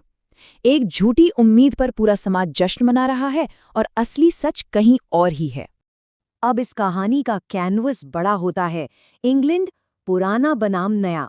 घर के अंदर के ड्रामा से निकलकर अब कहानी बाहर की दुनिया पर फोकस करती है, उस दौर के इंग्लैंड के सामाजिक माहौल पर। जब कोहनी अपनी कार में टिवरशॉल से गुजरती है तो वो सफर सिर्फ एक जगह से दूसरी जगह जाना नहीं है, वो असल में आधुनिक औद्योगिक इंग्लैंड के काले दिल से होके गुजर रही है। एक ऐसी जगह जो बदसूरत है, हवा में कोयले की गंध है और हर चीज पर जैसे नाउमीदी की एक मोटी चादर चढ़ी हुई है। लॉरेंस इसे कैसे बयान करते हैं, सुनिए। प्राकृतिक सुंदरता का पूर्ण नकार, जीवन के आनंद का पूर्ण नकार। मतलब ये एक ऐसी दुनिया है जहां खदानों के धुएं और कोयले की कालिख ने हर चीज को बदरंग कर दिया है, जैसे जिंदगी के सारे रंग सोख लिए गए हों। और लोगों पर इसका क्या असर हुआ है? लॉरेंस कहते हैं, उनमें से सभी आधे लाशें, लेकिन दूसरे आधे हिस्से में एक भयानक आग्रहपूर्ण चेतना के साथ। मतलब ऐसा लगता है जैसे उद्योग ने लोगों से उनकी इंसानियत ही छीन ली है। ये लोग आधे जिंदा आधे मुर्दा हैं, उनकी भावनाएं मर चुकी हैं, बस एक मशीन जैसी जिद बाकी है जो उन्हें हर रोज काम पर खींच ले जाती है।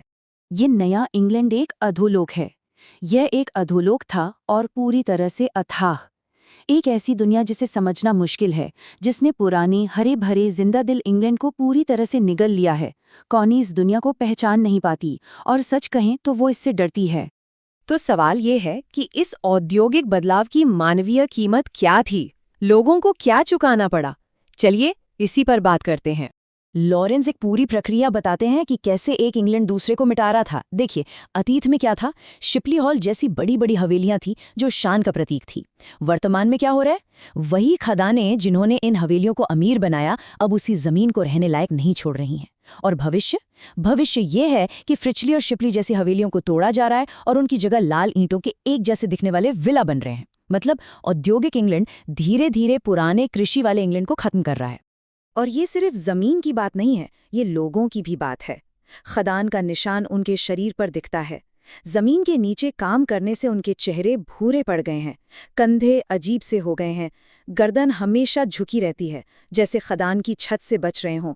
उनके भारी जूते घिसटते हुए चलते हैं। लॉरेंस कहते हैं वो मनुष्य नहीं बल्कि कोयले, लोहे और मिट्टी की आत्माएं बन गए हैं। और ये जो शारीरिक बदलाव है, ये एक बहुत बड़ा सामाजिक और नैतिक सवाल खड़ा करता है। इन सब लोगों का आखिर होगा क्या? इस टूटी फूटी आबादी का, इस नई इंसानी नस्ल का भविष्य क्या है, जो अपनी जमीन और अपनी रूह दोनों से कट चुकी है? और अब हम इस चैप्टर के सबसे मार्मिक, सबसे शक्तिशाली हिस्से पर आते हैं, एक स्पर्श की याद। यहाँ इस बेजान, मशीनी दुनिया के सामने मानवीय जुड़ाव की ताकत को रखा जाता है। कहानी फिर से बड़े सामाजिक मुद्दों से हटकर एक निजी पल पर आ जाती है। बगीचे में शांति है और वहाँ मिसेस बोल्टन कोनी को अपने पति की कहानी सुनाती हैं। उनके पति जो 23 साल पहले एक खदान दुर्घटना में मारे गए थे। और वो जो कहती हैं, वो इस पूरे चैप्टर का दिल है। वो कहती हैं, बस वही माय लेडी, उसका स्पर्श, मैं आज तक उसे भुला नहीं पाई हूँ और कभी नहीं भूल पाऊंगी। सोचिए, 23 साल बाद भी जो चीज उनके साथ जिंदा है वो है अपने पति के स्पर्श की याद। एक ऐसी दुनिया में जो सब कुछ छीन रही है, एक इंसान का दूसरे इंसान से जुड़ाव ही है जो कभी नहीं मरता। और यहीं पर ये पूरा विश्लेषण हमें एक आखिरी सवाल के साथ छोड़ जाता है। मशीनों की इस दुनिया में एक स्पर्श का क्या मोल है? एक ऐसी दुनिया जहां उद्योग हावी है, जहां इंसान खुद एक मशीन बनता जा रहा है, वहां इंसान के एक मामूली से स्पर्श का, एक गहरे जुड़ाव का असल में क्या मूल्य है? शायद लॉरेंस यही कहना चाहते हैं कि अंत में यही वो चीज है जो हमें इंसान बनाए रखती है। G.H. लॉरेंस का मशहूर और हाँ विवादास्पद नॉवल लेडी चैटरलीज लवर। आज हम इसके पूरे नॉवल की नहीं बल्कि सिर्फ एक चैप्टर की पड़ताल करने वाले हैं। एक ऐसा चैप्टर जो रिश्तों के बारे में हमारी सोच को कह सकते हैं हिला कर रख देता है। तो चलिए देखते हैं कि इस एक रात की कहानी में आखिर ऐसा क्या खास है।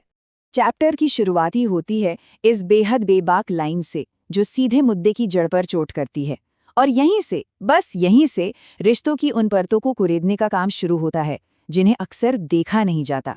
इस पूरी बहस का जो सेंटर पॉइंट है वो है ये शब्द पालतू। अब मेलर्स के लिए ये सिर्फ एक शब्द नहीं है, ये तो मॉडर्न आदमी की एक ऐसी हालत का बयान है जो उसके हिसाब से रिश्तों को अंदर से बिल्कुल खोखला कर रही है। तो इस हिस्से में हम देखेंगे कि कैसे मर्दानगी के दो बिल्कुल अलग, एकदम उलट विचारों के बीच एक टकराव दिखाया गया है। तो कहानी का जो फोकस है वो कोनी का पति क्लिफर्ड है। मेलर्स उसे उन सभी मॉडर्न आदमियों का एक सिंबल मानता है जो समाज के बनाए हुए नियमों में कुछ इस तरह ढल गए हैं कि अपनी असलियत ही खो बैठे हैं। तो देखिए, यहाँ लॉरेंस ने दो तरह की मर्दानगी को बिल्कुल आमने सामने खड़ा कर दिया है।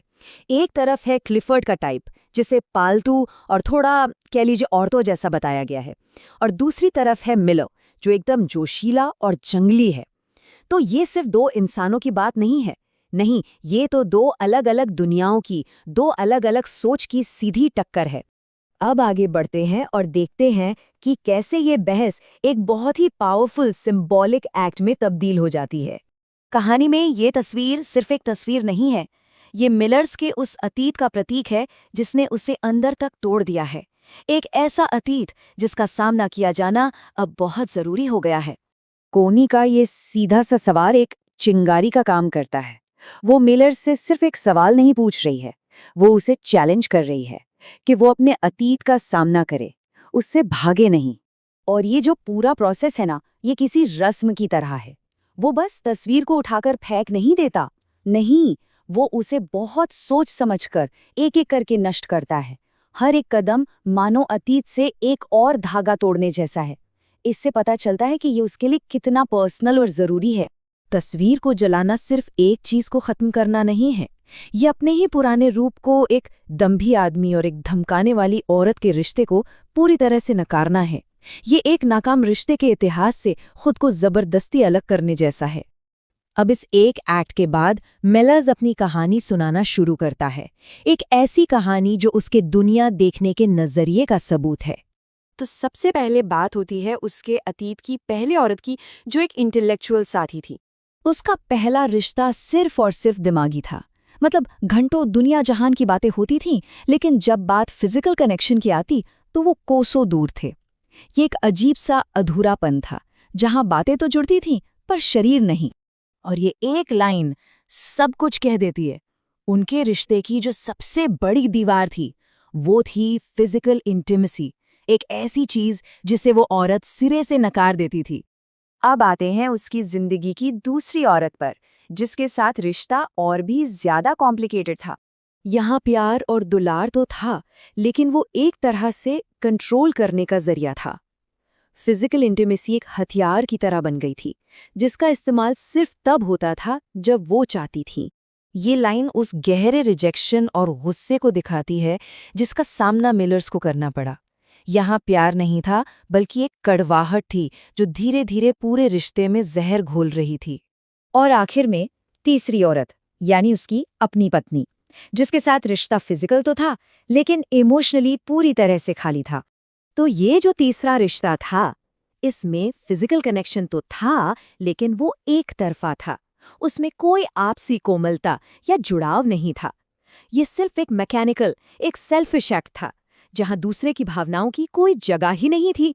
इन सारे बुरे अनुभवों से गुजरने के बाद मिलर्स आखिर में अपनी फिलॉसफी को साफ साफ सामने रखता है, और यही इस चैप्टर का सबसे बड़ा टर्निंग पॉइंट है। मेलर्स का पूरा तर्क असल में इसी एक तुलना में छिपा है।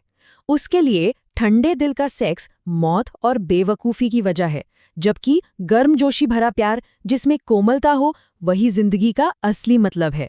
तो ये बहस सिर्फ सेक्स पर नहीं, बल्कि एक सच्चे इंसानी कनेक्शन पर है।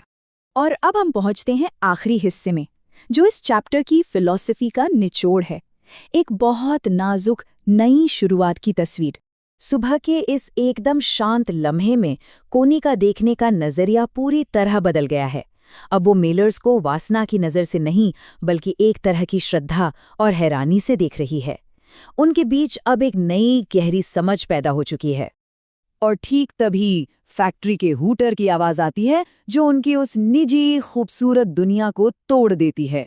ये आवाज उन्हें उस इंडस्ट्रियल समाज की याद दिलाती है जिससे वो चाहकर भी भाग नहीं सकते। और आखिर में यही सवाल रह जाता है, उन्होंने अपनी एक अलग, एक खूबसूरत दुनिया तो बना ली है, लेकिन वो जो बाहर धुएं और लोहे की भयानक दुनिया है, उसके सामने ये छोटी सी दुनिया, क्या ये टिक पाएगी? क्या ये काफ़ी होगी? और यही सवाल सिर्फ इस चैप्टर का नहीं, बल्कि पूरे नॉवल का सबसे बड़ा सवाल है। आज हम बात करने वाले हैं D.H. लॉरेंस के उस मशहूर, बल्कि कहूं तो विवादास्पद नॉवल लेडी चैटरलीज लवर के एक बहुत ही अहम चैप्टर की। देखिए, ये कहानी सिर्फ एक लव स्टोरी नहीं है। ये तो मन और शरीर के बीच की एक जबरदस्त जंग है, एक ऐसा मोड़ जहां एक औरत का पूरा वजूद ही बदल जाता है। तो चलिए साथ मिलकर इस बदलाव की गहराइयों में उतरते हैं। तो सीन कुछ ऐसा है कि कहानी शुरू होती है एक जंगल से, और ये कोई ऐसा वैसा जंगल नहीं है, ये पूरी तरह से जिंदा है। मतलब हर तरफ कलियां फूट रही हैं, जिंदगी जैसे छलांग लगा रही है। लॉरेंस ने ये माहौल बनाया ही इसलिए है ताकि वो उस बेजान मशीनी दुनिया के साथ इसका फर्क दिखा सकें। एक ऐसी दुनिया जहां इंसानी जज्बात, हमारी सहज इच्छाएं, सब कुछ दबा दिया गया है। और बस यहीं से कहानी में एक तनाव की शुरुआत होती। तो कहानी का पहला हिस्सा है एक कड़वा आरोप। होता यह है कि कॉनी चैटरली, जो हमारी मेन कैरेक्टर हैं, वो गेमकीपर की झोपड़ी में जाती हैं। मन में तो है कि सुलह कर लेंगी, लेकिन वहां पहुंचकर उन्हें एक ऐसे तनाव का सामना करना पड़ता है जिसकी उन्होंने उम्मीद भी नहीं की थी। असल में बात क्या थी? कॉनी को अपने पति के लिए एक वारिस चाहिए। अब उसके पति को जंग में चोट लगी थी, तो वो पिता नहीं बन सकते थे। तो कॉनी अपने प्रेमी गेमकीपर मिलर्स को अपना प्लान बताती है। प्लान ये था कि वो वेनिस जाएगी, वहां किसी और मर्द से प्रेग्नेंट होगी और वापस आ जाएगी, ताकि सब कुछ ठीक लगे और बच्चे को जायज माना जाए। और बस जैसे ही मेलर्स ये सुनता है, वो एक सवाल पूछता है जो उनके बीच की सारी नरमी को खत्म कर देता है। वो कहता है, तो तुम मुझे इसीलिए चाहती थी, बच्चा पैदा करने के लिए? उसे महसूस होता है कि उसका सिर्फ इस्तेमाल हुआ है, सिर्फ एक बच्चे के लिए। और इस एक सवाल में ना गुस्सा भी है, कड़वाहट भी है और एक गहरी चोट भी है। अब मेलर्स का ये जवाब सुनकर कॉनी एकदम टूट जाती है। वो उदास भी है और गुस्सा भी। एक तरफ उसे लगता है कि मिलर्स ने उसे गलत समझा, पर कहीं ना कहीं वो ये भी जानती है कि उसकी बात में दम तो है। इसी कश्मकश में वो वहां से चली तो जाती है, लेकिन उसका दिल, उसका मन उसे वापस उसी झोपड़ी की तरफ खींच रहा होता है। तो अब आता है दूसरा हिस्सा, न्याय करता हुआ मन। कॉनी वापस लौटती है और वो दोनों फिजिकली एक हो जाते हैं। लेकिन ये पल किसी जुड़ाव का नहीं बनता, बल्कि ये कॉनी के मन की एक अदालत बन जाता है, जहां उसका अपना ही दिमाग उसके शरीर पर फैसला सुना रहा है। और यहीं से एक गहरा अलगाव पैदा होता है। यहां हम देखते हैं कि कॉनी का मन और शरीर कैसे पूरी तरह से अलग हो चुके हैं। मतलब उसका शरीर तो उस पल में है, लेकिन उसका दिमाग, वो एक जज की तरह दूर खड़ा होकर सब देख रहा है और मजाक उड़ा रहा है। वो सोच रही है कि ये सब कितना हास्यास्पद है, एक मूर्खतापूर्ण काम है, और इसका असर उसका शरीर बिल्कुल बेजान स्थिर पड़ा रहता है, कोई रिएक्शन नहीं देता। ये बिल्कुल ऐसा है जैसे वो अपने शरीर से बाहर निकल गई हो। उसकी आत्मा जैसे सिर के ऊपर से सब देख रही है। वो उस पल का हिस्सा है ही नहीं, बस एक दर्शक है जो अपने ही शरीर को कुछ अजीब सा करते हुए देख रही है। और कनेक्शन बनाने की ये नाकाम कोशिश उसे अंदर तक तोड़ देती है। साइकोलॉजी में इसे डबल कॉन्शियसनेस या दोहरी चेतना कहते हैं। ये वो हालत है जब आप अंदर से दो हिस्सों में बंट जाते हैं। कॉनी का एक हिस्सा उसका दिल वो करीबी चाहता है, लेकिन उसका दिमाग जिसे दुनिया ने सिखाया पढ़ाया है वो लगातार इस चीज़ का विरोध कर रहा है, उसका एनालिसिस कर रहा है। और ये अंदरूनी लड़ाई इतनी ज़्यादा बढ़ जाती है कि वो बस फूट फूट कर रोने लगती है। और फिर आता है कहानी का सबसे इमोशनल लो पॉइंट। वो रोते रोते कहती है, मैं तुमसे प्यार नहीं कर सकती। वो ये मान लेती है कि वो प्यार करने के काबिल ही नहीं है। उसे लगता है जैसे उसका दिल सच में टूट रहा है। ये एक पूरी तरह से नाउम्मीदी का पल है। लेकिन कहानी यहाँ खत्म नहीं होती, और यही तो खास बात है। ठीक इसी टूटन और निराशा के पल से एक जबरदस्त टर्निंग पॉइंट आता है, एक ऐसा बदलाव जो कोने के लिए एक नए जन्म जैसा है, सिर्फ शरीर का नहीं बल्कि उसकी आत्मा का भी। होता यह है कि जैसे ही मिलर्स उससे दूर होने की कोशिश करता है, कॉनी घबराकर उससे लिपट जाती है, और उसी पल उसे एक बात साफ हो जाती है, उससे मिलर्स से नहीं, खुद से बचना है। अपने ही दिमाग के बनाए जाल से, अपने अंदर बैठे गुस्से से, उस जिद से वो इन सब से आज़ाद होना चाहती है। और जैसे ही वो ये सरेंडर करती है, मानो कोई जादू हो जाता है, सब कुछ अचानक बदल जाता है। वो जो अंदर की लड़ाई थी वो खत्म हो जाती है।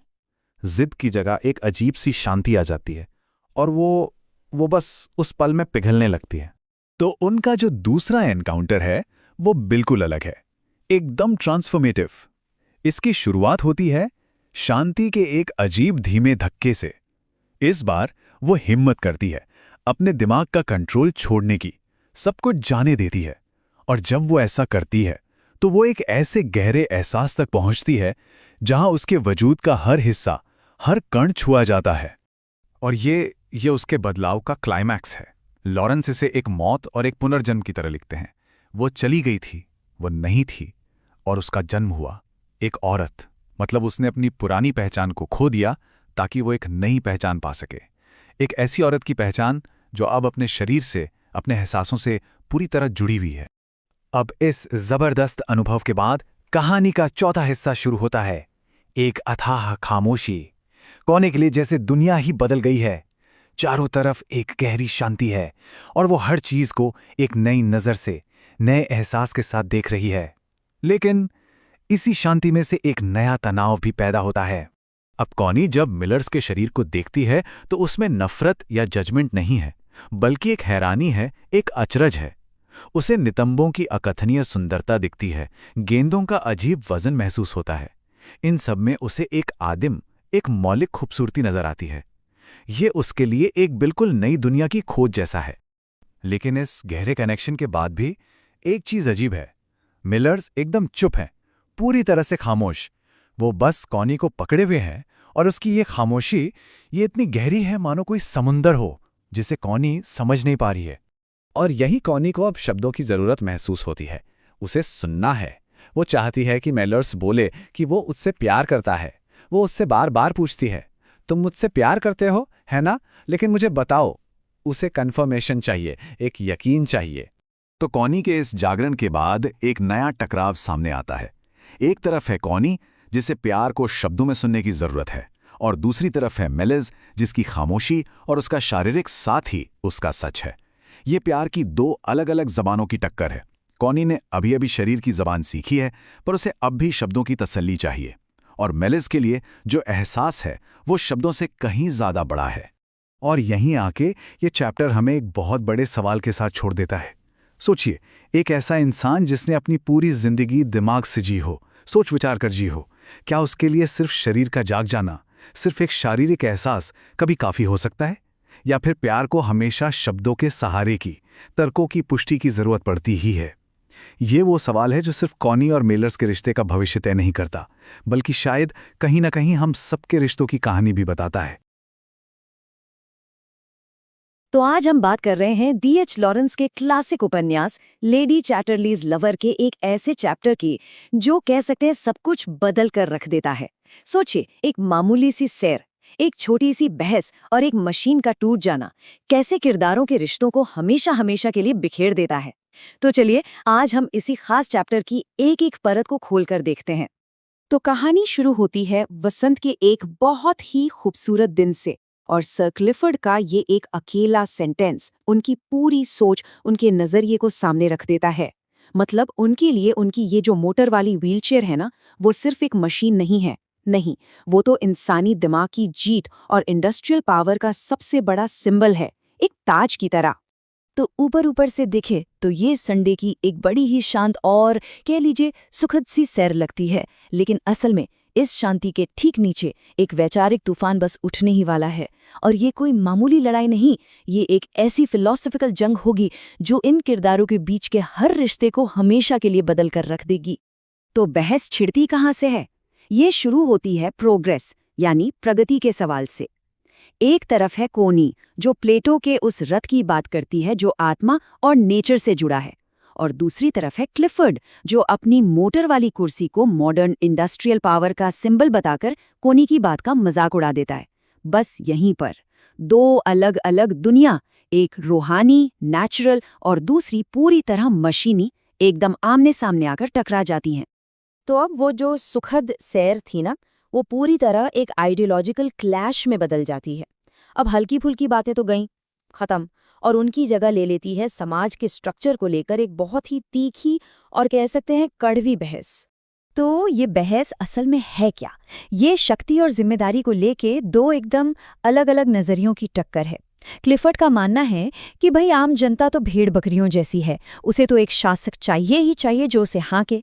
लेकिन कोनी पलटकर सीधा सवाल दागती है कि क्या इन तथाकथित शासकों ने अपनी जिम्मेदारी कभी निभाई भी है या सिर्फ हुक्म ही चलाया है? अब देखिए, ये बहस और भी गहरी होती चली जाती है और अब सवाल सीधा क्लास सिस्टम की बुनियाद पर आ खड़ा होता है। क्लिफर्ड का तर्क है कि देखो, अरिस्टोक्रेसी खून से नहीं आती, ये तो एक जिम्मेदारी है, एक फंक्शन है। पर कोनी को इसमें कुछ नहीं दिखता, सिवाय एक खोखले सिस्टम के जिसने इंसानियत, हमदर्दी सब कुछ खत्म कर दिया है। एक ऐसी दुनिया बना दी है जहां हर रिश्ता, हर चीज बस प्रॉफिट का एक सौदा बन के रह गई है। और यहीं पर कोनी का वो जबरदस्त जवाब आता है जो उसके पूरे तर्क को एक लाइन में समेट देता है। उसका मतलब साफ है, कोई भी समाज बाहर से कितना ही मजबूत क्यों न दिखे, अगर वो अंदर से सड़ रहा है, खोखला हो रहा है, तो वो गिरेगा ही। क्योंकि आखिर में सड़ा हुआ अंडा अपने ही बोझ से टूट जाता है, उसे तोड़ने के लिए किसी को बाहर से आने की जरूरत नहीं पड़ती। अब तक तो ये सब बातें थीं, एक वैचारिक बहस थी, लेकिन अब यही बहस एक क्रूर हकीकत बनने वाली है। क्लिफर्ड को अपनी मॉडर्न टेक्नोलॉजी पर जो घमंड है ना, अब उसे नेचर की एक असली चुनौती का सामना करना पड़ेगा। और यकीन मानिए, ये जो टकराव होने वाला है, ये सब कुछ बदल कर रख देगा।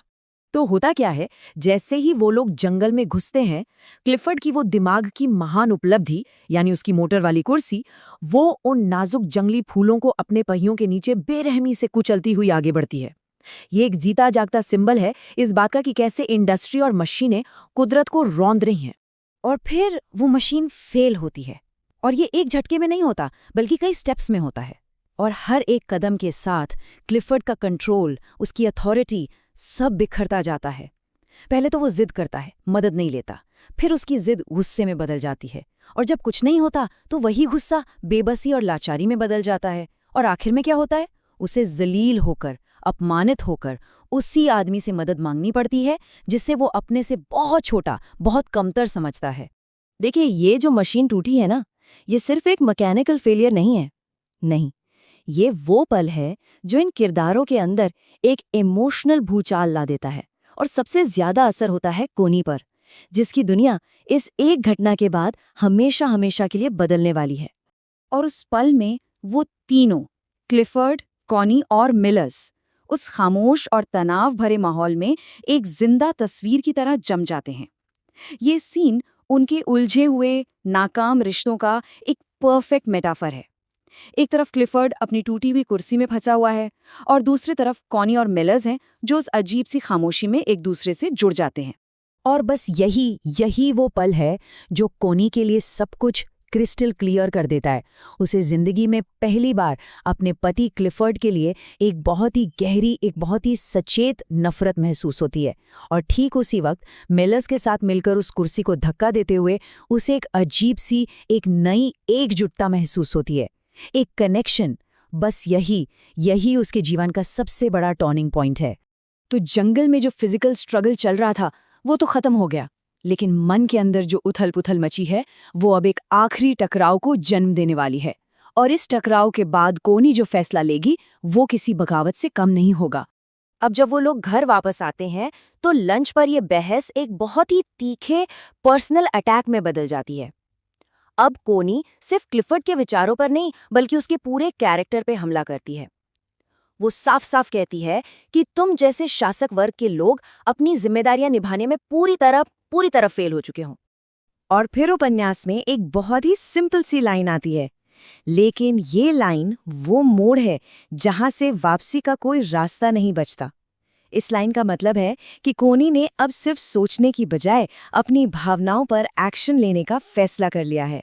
उसकी चुप्पी हमेशा के लिए टूट चुकी है। और रात में उसका घर से निकलना ये सिर्फ एक पर्सनल बगावत नहीं है, ये क्लिफर्ड की पूरी दुनिया के खिलाफ, उसकी पूरी सोच के खिलाफ एक वैचारिक फैसला है। वो एक मरी हुई, मशीनी, इंडस्ट्रियल दुनिया को अपने पीछे छोड़ रही है और एक जिंदा, सांस लेती हुई नेचुरल दुनिया की तरफ अपने कदम बढ़ा रही है। तो आखिर में ये चैप्टर हमारे सामने एक बहुत ही पावरफुल सवाल खड़ा कर देता है कि जब वो सारे सिस्टम जिन पर हम पूरी तरह डिपेंड करते हैं, चाहे वो मशीनें हो, सोशल स्ट्रक्चर हो या हमारे पर्सनल रिश्ते ही क्यों ना हो, जब ये सब एक एक करके ढह जाते हैं तो फिर एक नई दुनिया बनाने की हिम्मत, वो ताकत आखिर आती कहाँ से है? और सच कहें तो यहीं से कोनी की असली यात्रा, उसकी असली कहानी शुरू होती है। तो आज बात करते हैं D.H. लॉरेंस के उस नॉवेल की जिसने एक जमाने में कह सकते हैं हंगामा खड़ा कर दिया था, लेडी चैटरलीज लवर। और हम इसके किसी एक हिस्से की नहीं बल्कि एक बहुत ही खास चैप्टर की बात करेंगे। एक ऐसा चैप्टर जहां प्यार, समाज, परंपरा सब कुछ दांव पर लग जाता है। तो सवाल ये उठता है कि होता क्या है जब प्यार, क्लास, पैसा और समाज की बनाई दीवारों को तोड़ने लगता है? ये सिर्फ एक सवाल नहीं है बल्कि उस तूफान की आहट है जो कोनी और मिलर्स की जिंदगी में आने वाला है। क्या प्यार सच में इन सब नियमों से बड़ा हो सकता है? यही इस चैप्टर का पूरा सार है। तो चलिए सीधे कहानी के उस मोड़ पर चलते हैं, उस बहुत ही अहम चैप्टर में जहां कोनी और मिलर्स के एक फैसले पर सब कुछ, उनका पूरा भविष्य टिका हुआ है। और एक बार यह फैसला हो गया तो समझ लीजिए वापसी का कोई रास्ता नहीं बचेगा। तो कहानी शुरू होती है एक चौंकाने वाले खुलासे से। लेडी कॉन्स्टेंस या कोनी चैटरली वेनिस से वापस आ चुकी हैं, लेकिन वो अपने साथ एक ऐसा राज लेकर आई हैं जो न सिर्फ उनकी बल्कि उनके पूरे परिवार की दुनिया हिलाकर रख देगा। और वो राज क्या है? बस चंद शब्द, मैं मां बनने वाली हूं। सुनने में कितना सीधा लगता है ना? लेकिन इन शब्दों के पीछे एक पूरी क्रांति छिपी हुई है। और कोनी इस सच का सामना सबसे पहले करती है अपने पिता के सामने। ये सब हो रहा है एक ट्रेन में। वो अपने पिता सर मैल्कम को बताती है कि ये बच्चा उसके पति क्लिफर्ड का नहीं है और बच्चे का जो पिता है उससे सर मैल्कम कभी मिले तक नहीं है। जरा सोचिए उस वक्त के समाज को। ये एक बहुत बहुत बड़ा स्कैंडल था। अब यहां से शुरू होता है पिता और बेटी के बीच का टकराव। एक तरफ है कोनी जो अपने प्यार के लिए सब कुछ दांव पर लगाने को तैयार है, और दूसरी तरफ हैं उसके पिता जिनकी सोच कह सकते हैं काफी प्रैक्टिकल और दुनियादारी वाली है। कोनी साफ साफ कहती है, मुझे नहीं लगता कि मैं रग्बी वापस जाना चाहती हूं। दुनिया में असली मर्द ज्यादा नहीं है। अब इसका मतलब क्या है? इसका मतलब यह है कि उसे अपनी जिंदगी में पहली बार कुछ सच्चा, कुछ असली मिला है और वो अब किसी भी हाल में अपनी उस पुरानी खोखली जिंदगी में लौटना नहीं चाहती। और इसके जवाब में उसके पिता की सलाह सुनिए। वो कहते हैं, रग्बी में एक छोटा बैरोनेट ले आओ, ये करने में मजा आएगा। इमोशंस तो बदलते रहते हैं लेकिन रग्बी तो हमेशा वही रहेगा। मतलब साफ है, उनके लिए प्यार व्यार सब फिजूल है।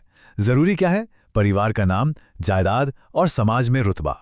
तो यहां पर दो अलग अलग नजरिए का टकराव एकदम साफ है। सर मैल्कम के लिए जरूरी है कि समाज में जैसा चल रहा है वैसा चलता रहे, बच्चे का इस्तेमाल वंश चलाने के लिए हो। वहीं कोनी एक नई और सच्ची जिंदगी जीना चाहती है उस आदमी के साथ जिससे वो प्यार करती है। उसके लिए प्यार कोई गुजर जाने वाला इमोशन नहीं बल्कि सबसे बड़ी सच्चाई है। अब चुनना कोनी को है। चलिए, पिता से तो बात हो गई। अब कहानी उस इंसान की तरफ मुड़ती है जिसके लिए कोनी ये सब कुछ कर रही है, उसका प्रेमी मिलर्स, जो एक गेम कीपर है। अब देखते हैं कि जब उसे ये खबर मिलती है तो उसका क्या रिएक्शन होता है। जब कोनी उसे अपनी प्रेगनेंसी के बारे में बताती है तो वो बस एक छोटी सी चीज चाहती है। वो उससे कहती है, कहो कि तुम खुश हो, बस इतना ही। लेकिन मेलर्स का जवाब इतना सीधा साधा नहीं है। खुश होने की जगह उसे भविष्य को लेकर एक गहरा अविश्वास, एक डर घेर लेता है।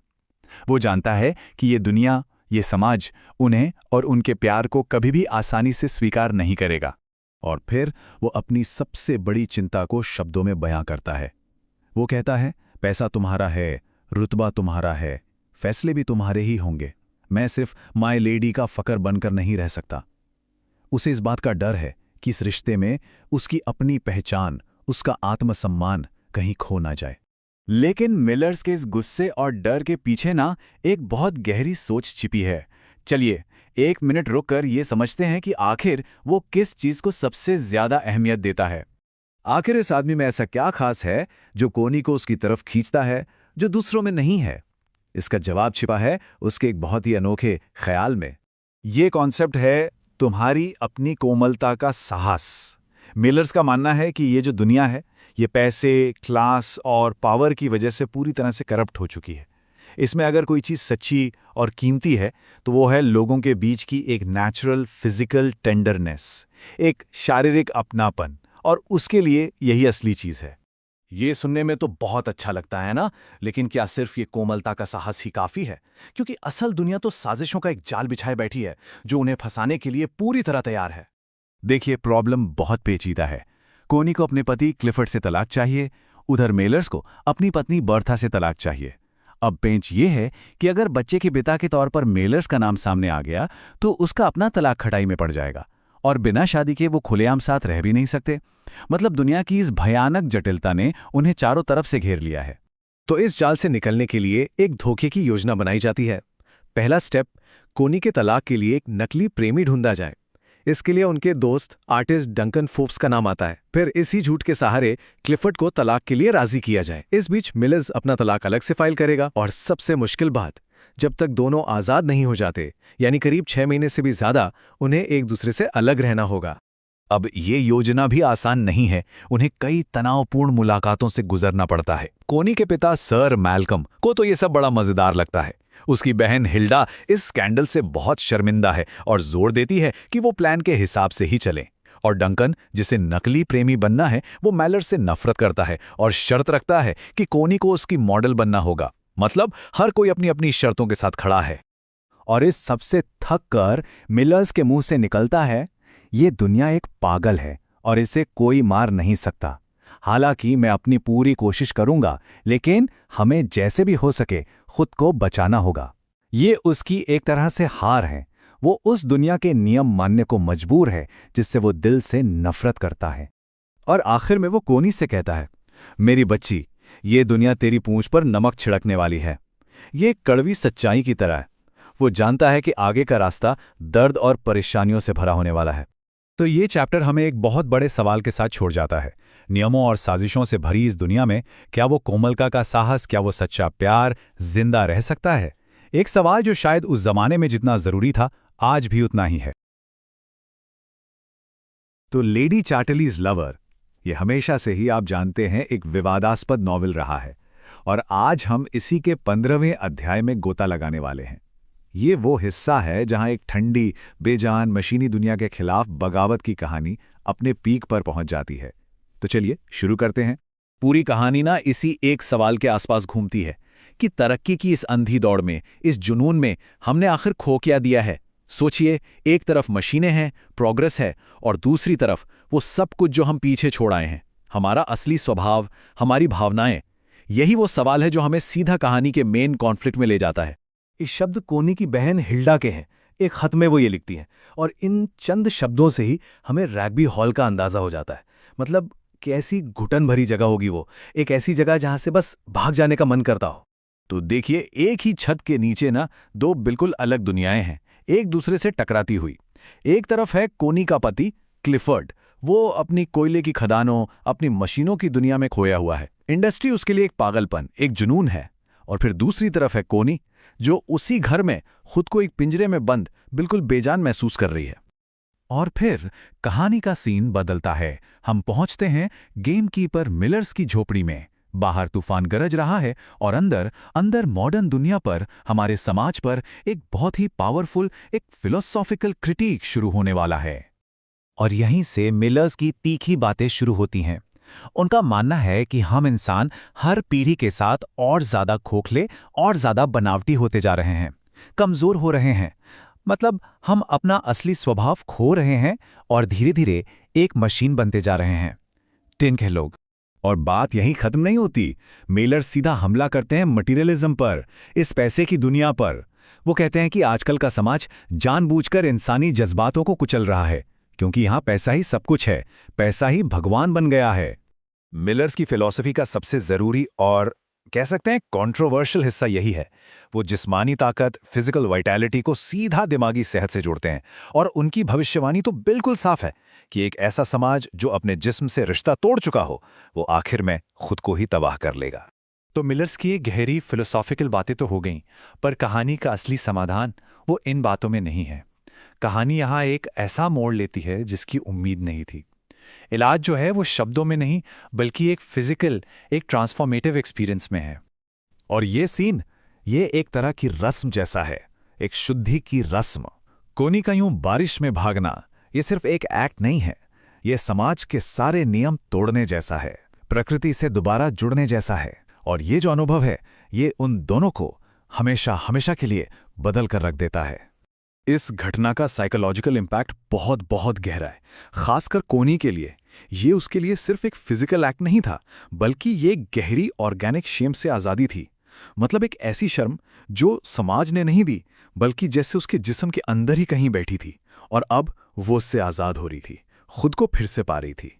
तो इस चैप्टर में जिस सेंक्सुअलिटी या कामुकता की बात हो रही है, वो बहुत खास है। ये कोई प्यार या रोमांस नहीं है, इसे एक तेज झुलसा देने वाली आग की तरह बताया गया है। एक ऐसी आग जो समाज की दी हुई झूठी शर्म को जलाकर राख कर देती है और इंसान को बिल्कुल शुद्ध, उसके असली रूप में वापस ले आती है। और अब होता है दो दुनियाओं का सीधा टकराव, कोनी और क्लिफर्ड। क्लिफर्ड की फिलॉसफी है कि शरीर खत्म हो रहा है और आत्मा ऊपर उठ रही है। वो शरीर को एक निचली चीज मानता है, और कोनी, उसे अब लगता है कि असली सच्चाई तो शरीर के जीवन में है। वो उसे लगता है कि खुद ईश्वर उसके जिस्म में जाग गया है। तो ये दिमाग और जिस्म, माइंड और बॉडी की सदियों पुरानी लड़ाई है जो यहां आमने सामने आ गई है। ठीक उसी वक्त जब लगता है कि कोनी को अपनी दुनिया मिल गई है, कहानी में एंट्री होती है उसकी बहन हिल्डा की। हिल्डा यानी प्रैक्टिकलिटी, हिल्डा यानी सोशल ऑर्डर।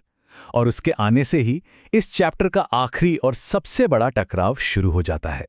हिल्डा के आते ही जो पहली बात वो कहती है, उसी से सब साफ हो जाता है। वो मिलर से कहती है, हमसे नॉर्मल इंग्लिश में बात करो, अपनी देहाती बोली में नहीं। मतलब आते ही उसने क्लास का कार्ड खेल दिया, मिलर्स को उसकी जगह याद दिलाने की कोशिश। लेकिन मिलर्स झुकने वालों में से नहीं है। वो तुरंत उसकी अथॉरिटी को चैलेंज करता है। उसका अपनी बोली में बात करना, ये महज एक भाषा नहीं, ये उसका हथियार है। ये उसका तरीका है ये बताने का कि वो किसी के बनाए नियमों से नहीं चलेगा, वो अपनी शर्तों पर जिएगा।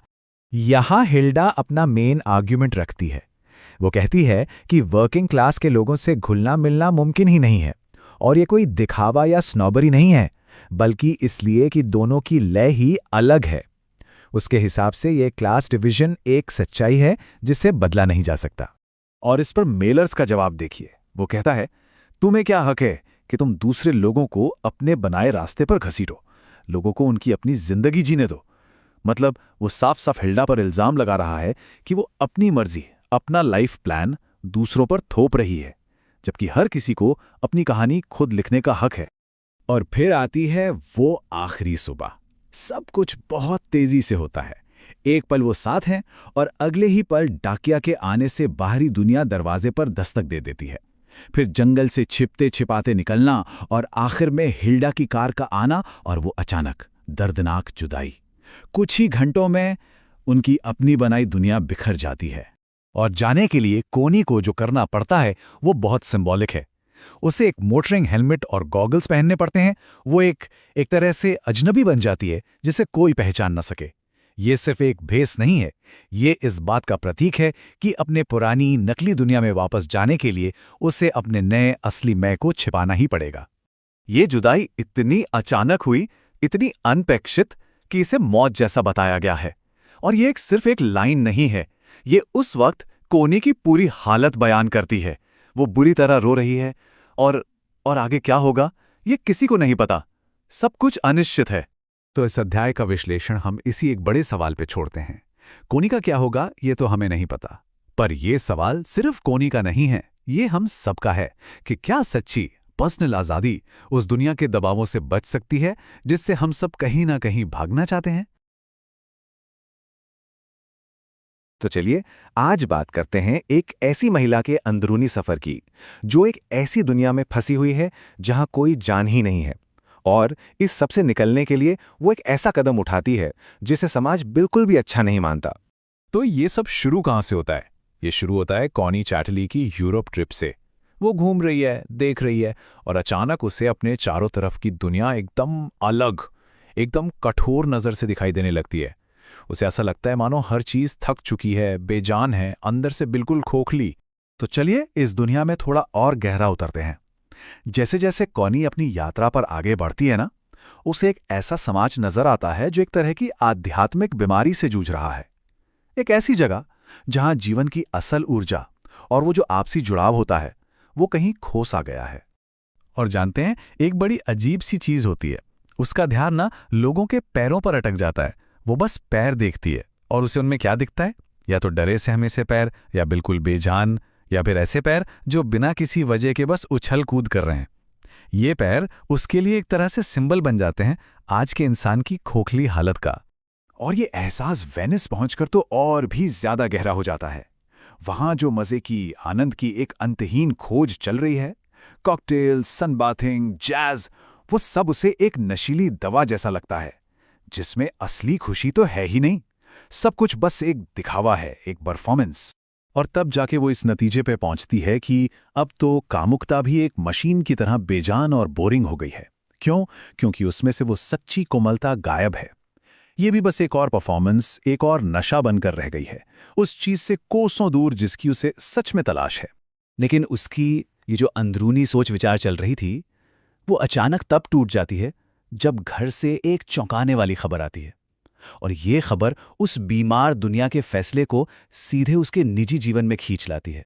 ये खबर आती है उसके पति क्लिफर्ड के एक खत से। वो उसके प्रेमी मिलर से जुड़े मामूली से स्थानीय हंगामे के बारे में बड़े ही डिटैच्ड, मतलब एक बौद्धिक अंदाज में लिखता है।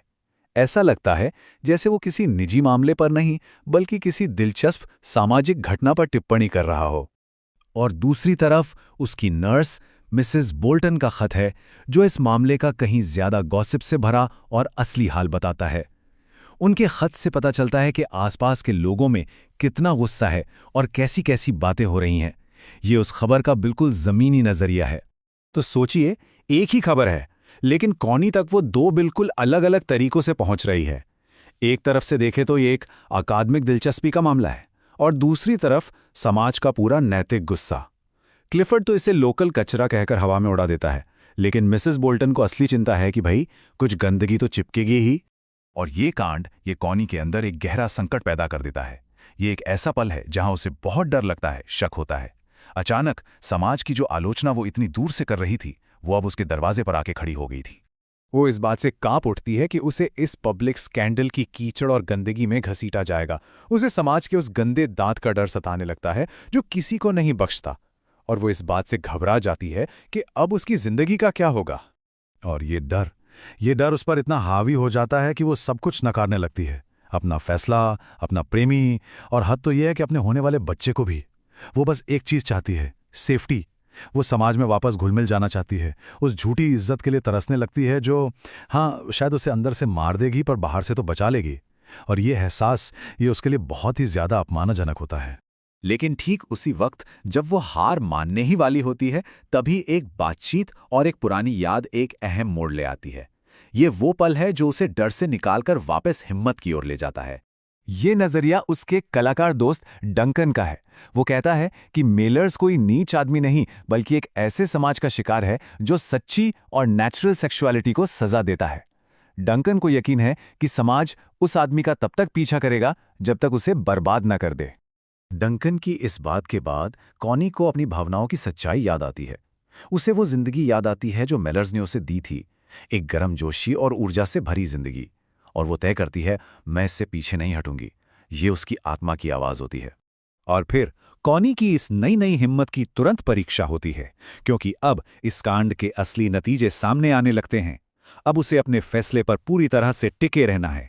मेलर्स का एक आखिरी खत आता है जो पूरी कहानी साफ कर देता है। अब सबको पता चल चुका है कि वो कॉनी ही थी।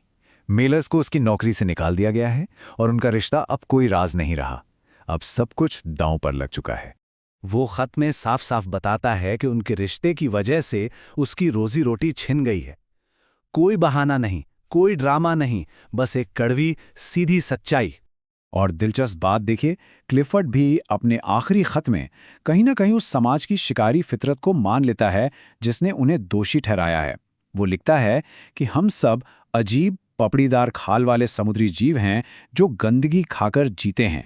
तो इस तरह अपनी गुप्त दुनिया के पूरी तरह तबाह हो जाने के बाद भी कॉनी पीछे हटने के बजाय अपने रिश्ते को थामे रखने का फैसला करती है।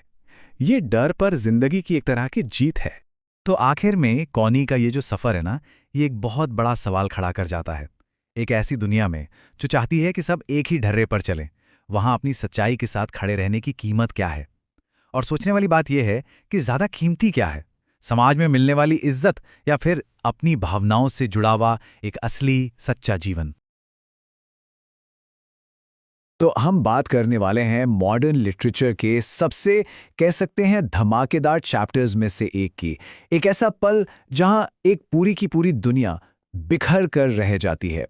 चैप्टर की शुरुआत होती है कॉनी के इस खत से। और ये खत सिर्फ एक बुरी खबर नहीं है, ये तो एक ऐसा धमाका है जो उसके पति सर क्लिफर्ड चैटरली की पूरी दुनिया को ही उड़ा देता है। देखिए, क्लिफर्ड का जो रिएक्शन है ना, वो कोई साधारण गुस्सा या दुख वाला नहीं है। नहीं, ये एक तरह का मेंटल ब्रेकडाउन है। मामला सिर्फ दिल टूटने का नहीं, बल्कि उसकी पूरी पहचान, उसकी पूरी हस्ती के टूटने का है। और कहानी हमें यह भी बताती है कि अंदर ही अंदर क्लिफर्ड को यह पता था, कहीं ना कहीं उसे अंदाजा था, लेकिन उसने उस आवाज को अनसुना कर दिया। और इसीलिए जब सच सामने आया तो सदमा 10 गुना ज्यादा भयानक था। खत पढ़ते ही उसकी हालत ऐसी हो जाती है मानो उसका शरीर ही बंद हो गया हो, एकदम शटडाउन। वो इतना भयानक और भावशून्य हो जाता है कि उसकी नर्स मिसेस बोल्टन बुरी तरह डर जाती है। उसे लगता है कि कहीं उसे स्ट्रोक तो नहीं हो गया। अब यहाँ पे जो मिसेस बोल्टन का नजरिया है वो सच में कमाल का है। देखिए, उस जमाने में ना हिस्टेरिया को औरतों की बीमारी समझा जाता था, लेकिन मिसेस बोल्टन उसे मेल हिस्टेरिया यानी पुरुष हिस्टेरिया का नाम देती हैं। ये उस वक्त के हिसाब से एक बहुत ही गहरी और अलग सोच थी। मतलब वो जानती थी कि मर्दों का भी इमोशनल कंट्रोल टूट सकता है। तो चलिए अब आगे देखते हैं कि ये जो ब्रेकडाउन है ये कैसे एक बहुत ही अजीब और कह सकते हैं कि एक बिगड़े हुए रिश्ते को जन्म देता है। इस हिस्टीरिया को काबू में करने के लिए मिसेस बोल्टन एक तरकीब अपनाती हैं। वो जानबूझकर क्लिफर्ड के अंदर की आत्मदया को, मतलब सेल्फ पिटी को उकसाती हैं। और इसका नतीजा ये होता है कि वो पूरी तरह एक बच्चे की तरह बर्ताव करने लगता है। वो अब एक मर्द नहीं बल्कि एक बच्चा है जिसे सहारा चाहिए। और कहानी में इस रिश्ते को एक नाम दिया गया है, मैग्ना माटा, यानी महान माँ। ये एक बहुत पुराना प्रतीक है, एक ऐसी देवी का जो शक्ति देती है। इस नाम से ये रिश्ता और भी ज्यादा अजीब लगने लगता है, जहां मिसेस बोल्टन एक पावरफुल देवी बन जाती हैं और क्लिफर्ड समाज का इतना बड़ा आदमी, उसका एक बेबस लाचार बच्चा। और यहीं पर क्लिफर्ड की जिंदगी का सबसे बड़ा कॉन्ट्रास्ट सामने आता है। घर के अंदर अपनी निजी जिंदगी में वो एक बच्चा बन चुका है, और यही चीज उसे बाहर की दुनिया में, उसके बिजनेस में और भी ज्यादा तेज और बेरहम बना देती है। मतलब घर में बच्चा बनकर वो बाहर और भी खतरनाक हो जाता है। लेकिन ये जो वो बच्चा बन गया है, इससे उसे शांति नहीं मिलती, बिल्कुल नहीं। बल्कि वो जिद करता है कि रग्बी में कॉनी के साथ एक आखिरी और बहुत ही क्रूर आमना सामना होना चाहिए। कॉनी के लिए उस घर में लौटना बहुत डरावना है। वो घर जिस पर कभी वो राज करती थी, अब उसे एक जेल की तरह लगता है, और वो खुद को मालकिन नहीं बल्कि एक शिकार महसूस करती है। डिनर के दौरान क्लिफर्ड उसकी प्यार की इच्छा को कोई इंसानी जरूरत नहीं मानता। वो कहता है कि ये तो बस एक स्वार्थी सनक है जो उसकी बनाई हुई सलीकेदार दुनिया को तबाह कर रही है। बात तब टूटती है जब क्लिफर्ड ये मानकर चलता है कि कोनी को अपनी ही क्लास के किसी दूसरे आदमी से प्यार हो गया होगा, और वो इस बात को ज्यादा तूल नहीं देता। बस यहीं पर कोनी को सच बोलना पड़ता है। और ये है कहानी का सबसे बड़ा धमाका। कोनी का प्यार किसी अमीर आदमी से नहीं, बल्कि एक गेमकीपर से है।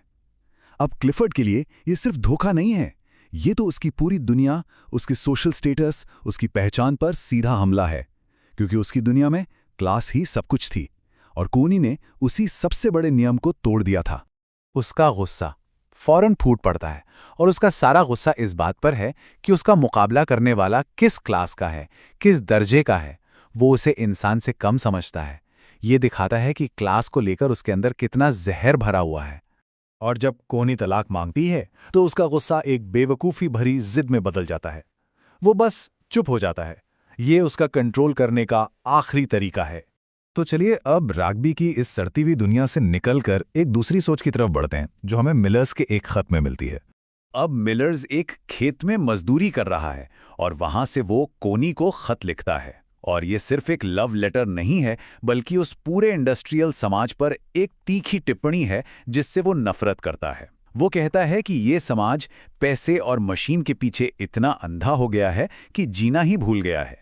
वो मानता है कि डर है कि आगे बुरा वक्त आने वाला है, खासकर जब एक बच्चा भी आने वाला है। लेकिन वो हार मानने से साफ इनकार कर देता है। और आखिर में जो बात निकल कर आती है वो ये खूबसूरत सोच है। कोई बड़ा फलसफा नहीं, बल्कि सिर्फ दो लोगों के बीच का एक छोटा सा निजी और पवित्र रिश्ता। मिलर्स कहता है कि उम्मीद का सिर्फ यही एक जरिया बचा है। एक ऐसी दुनिया में जो टूट रही है, यही नन्ही लौ ही जिंदा रहने की एकमात्र वजह है।